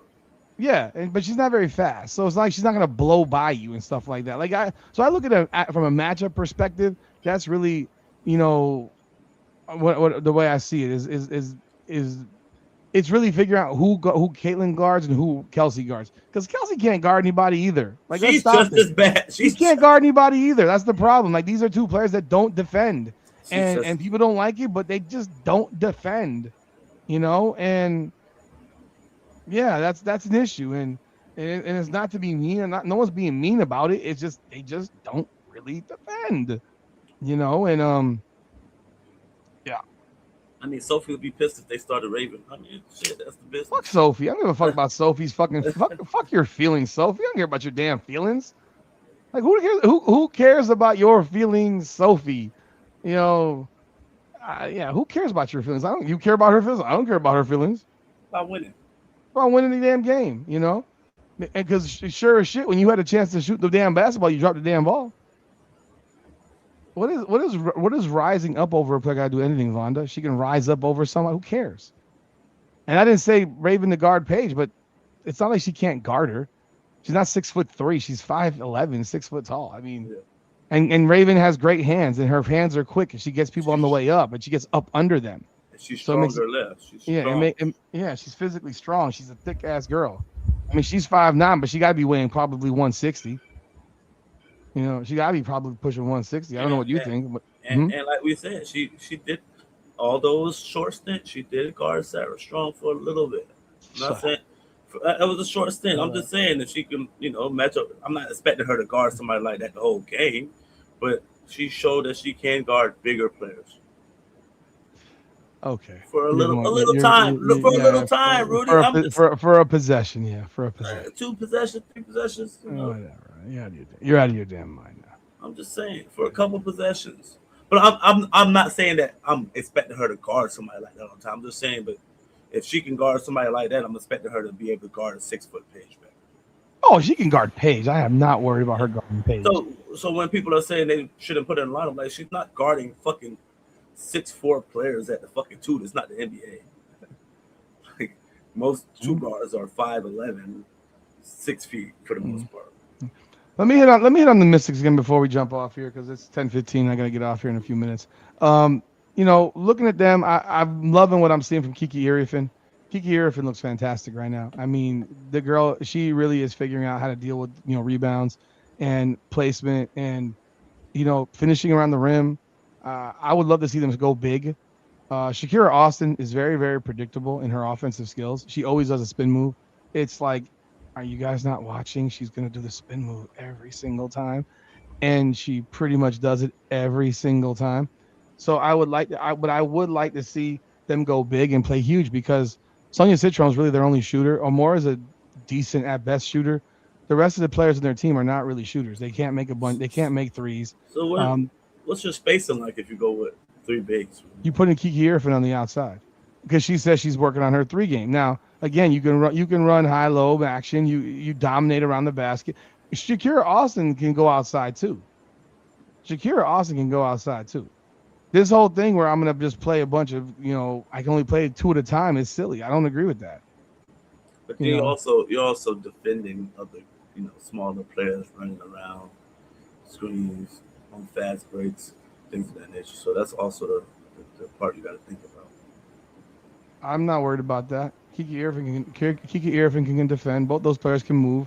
I'm not worried about Lauren Betts. I don't know why people act like Lauren Betts can't move and shit. It's so ridiculous to me. Lauren Betts can move. Like people need to stop the Lauren Betts blasphemy, man. That's some blasphemous shit. Like, come on. Like, what are folks watching? The girl can move. The girl can absolutely move. And it gets a little bit frustrating and annoying when people act like she just can't move. Like she's like some statue out, in there. She's learning. She is learning. She sets better screens than a lot of players in the league already, because she actually sets the screen and doesn't move. She doesn't just quickly move out of the way. Now the one that has impressed me so far is Cassandra Prosper. I mean, shit. I wish that girl could have been playing where she's playing right now, because she's playing on the wing. Where when she was at Notre Dame this past year, she's playing center. It's like that's why my opinion of her was different. Like I was shocked she made the team, because I was shocked she got drafted where she got drafted, because she was a 6'3", 170-pound, 165-pound center for Notre Dame, and here she is playing on the outside, and she's been pretty good. But overall, I mean, they're a young group. I mean, they're hella young, but I respect what they're doing. I like the get away from these old ass people, man. Get away from these old people, bro. What do you think that these old people just gonna walk away? Huh? These old people. No, you gotta throw them out. The biggest payday they don't been around the league forever. Well, fuck their payday. You're the one paying it. Throw them out. You get rid of them. Get rid of them. You don't need them. Look at how many players in this league right now are like over 33 that are still in the league. What 33 is a cutoff for what they can't play after 33? No, I'm talking about look at the ones that are over 33 and look at how many of them are scrubs. Like they're not players. Like Brianna Stewart's a player, but most of them are not players. Most of them are trash.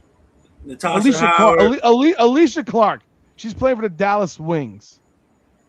She's trash. She's bad. She's trash. Let's see who else. Let me go through the roster real quick. They're keeping these old heads in the league for a little way too long. Hell, I'll even say 30 and above. If you're not a star at 30 and above in the WNBA, get the fuck out. Get out of here. We don't need you here. I don't want you here. You're taking up a space from a young player. Rudy, they can't be a good role player after 30. Have you been watching? Not enough. You need to watch more of this shit. I just watched Alana. People were screaming for Alana Smith in Indiana. Alana Smith is garbage. She's garbage. And she's not even 30 yet. I think it's really cool. You roll out there. You know how when you're a guy, they say you're young, dumb, and full of cum. Yeah. Yeah, that's the Washington Mystics. Young, dumb, full of cum. But you can't rhyme that, so it's because it's like full of, I don't even know what else it is. But I don't know how you would say it. Because as a guy, it's like you're young, dumb, and full of cum. Like, so you know what? Be dumb enough to not realize that you're not supposed to win these games and go win. Because the coach said, you're not going to bully us. Yeah. You're not going to bully us. They got some size. I like them. We got players that won in college. We got players that believe they can win. We got 3 players that were just playing in the Final Four on this team. I like them. I like what they're building. I think they're another year away. Oh, they got. If they make the playoffs, that'll be a very, very successful season. And again, Sonia Citron has to develop into a star, and it's hard to go from being a role player for so many years to now you got to be that player. Like that's a mental switch to me. But I think a lot of people are ready for that not ready for it, but they welcome the opportunity because in your mind as a player, you're like, oh, if I get the opportunity besides Draymond Green, you say, I'm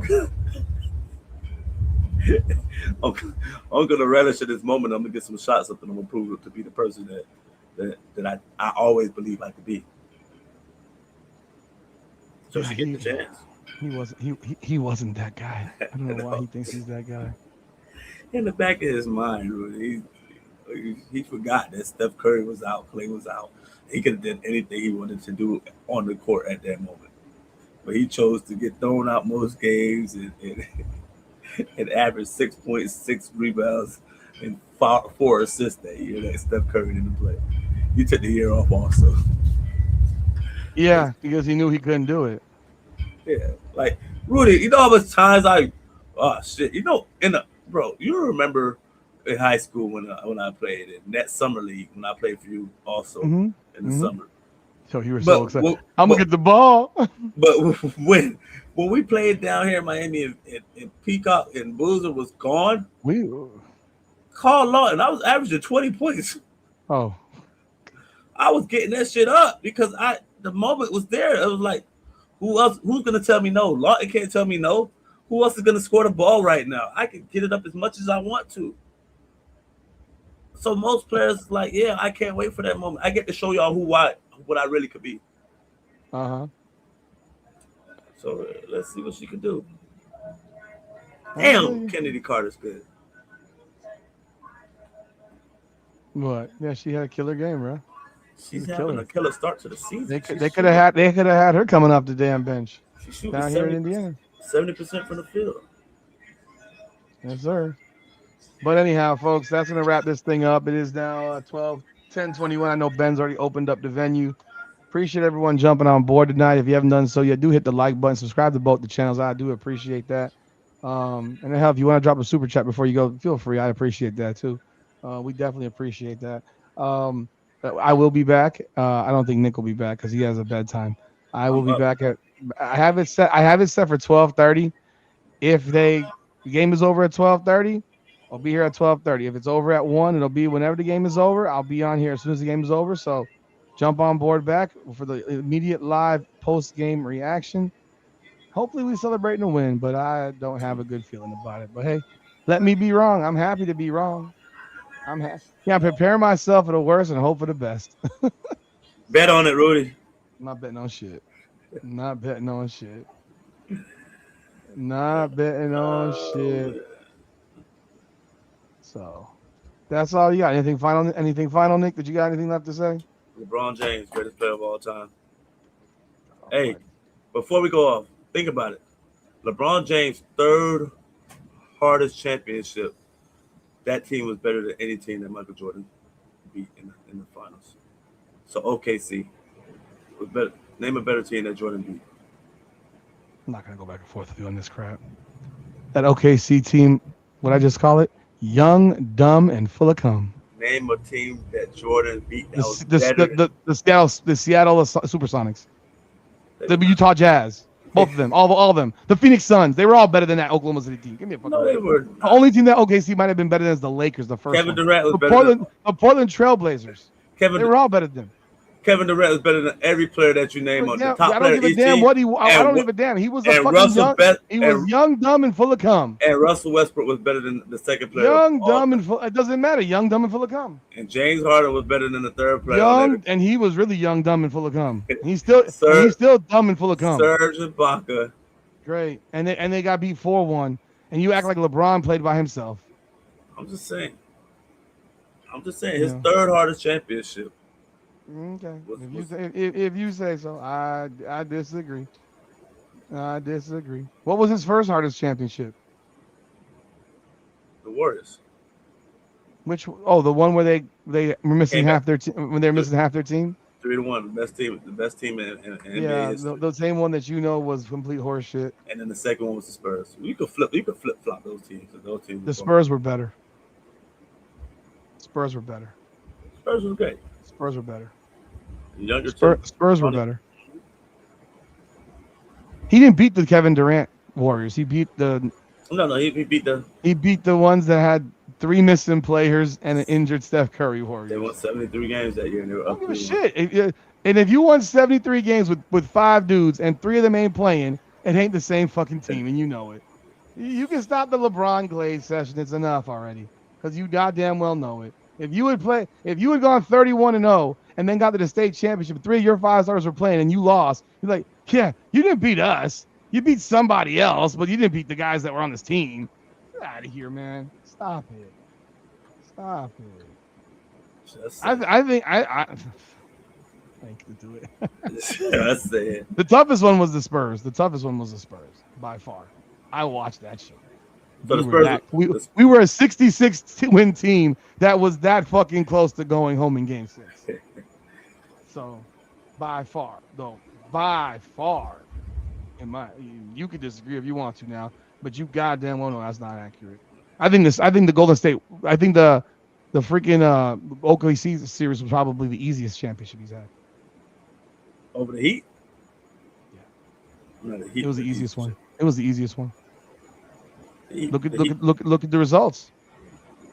The Miami Heat team that he beat 4-2, Yeah, with no Bam and no Georgia. and Bam still was was 4-2. The Spurs both time the Spurs they lost to the other one, and then the Warriors. I Those mean, were all hard. Those were all tougher than the. I mean, the way Jimmy Butler was playing was arguably better Okay, than OKC was ridiculous. But Jimmy Butler was playing like a top 15 player in NBA history at that time. He was. So again, that was a better team than the fucking OKC team. No way, man. I it was. can't do that, man. It was. It was. It's okay. He had no Westbrook next to him. So he didn't have Westbrook next to him. I'm talking about Jimmy Butler. He was out there by himself. Yeah, if you gave Jimmy Butler a Westbrook, yeah, the Heat win that series. Yeah, maybe. If you just give us Gore and Dragic back, we would have won that series. He missed 6 fucking games. He missed 5, and then he was a shell in game 6. He tried to play with a fucking torn plantar fascia. Yeah, that was rookie. That was rookie hero. Yeah, rookie hero, trash ass hero. He balled against Boston. Yeah, that was the only series he's ever balled in. Only one. Anyhow, gotta go. Appreciate y'all. Have a great night. See you at 12:30 or later. Come on now.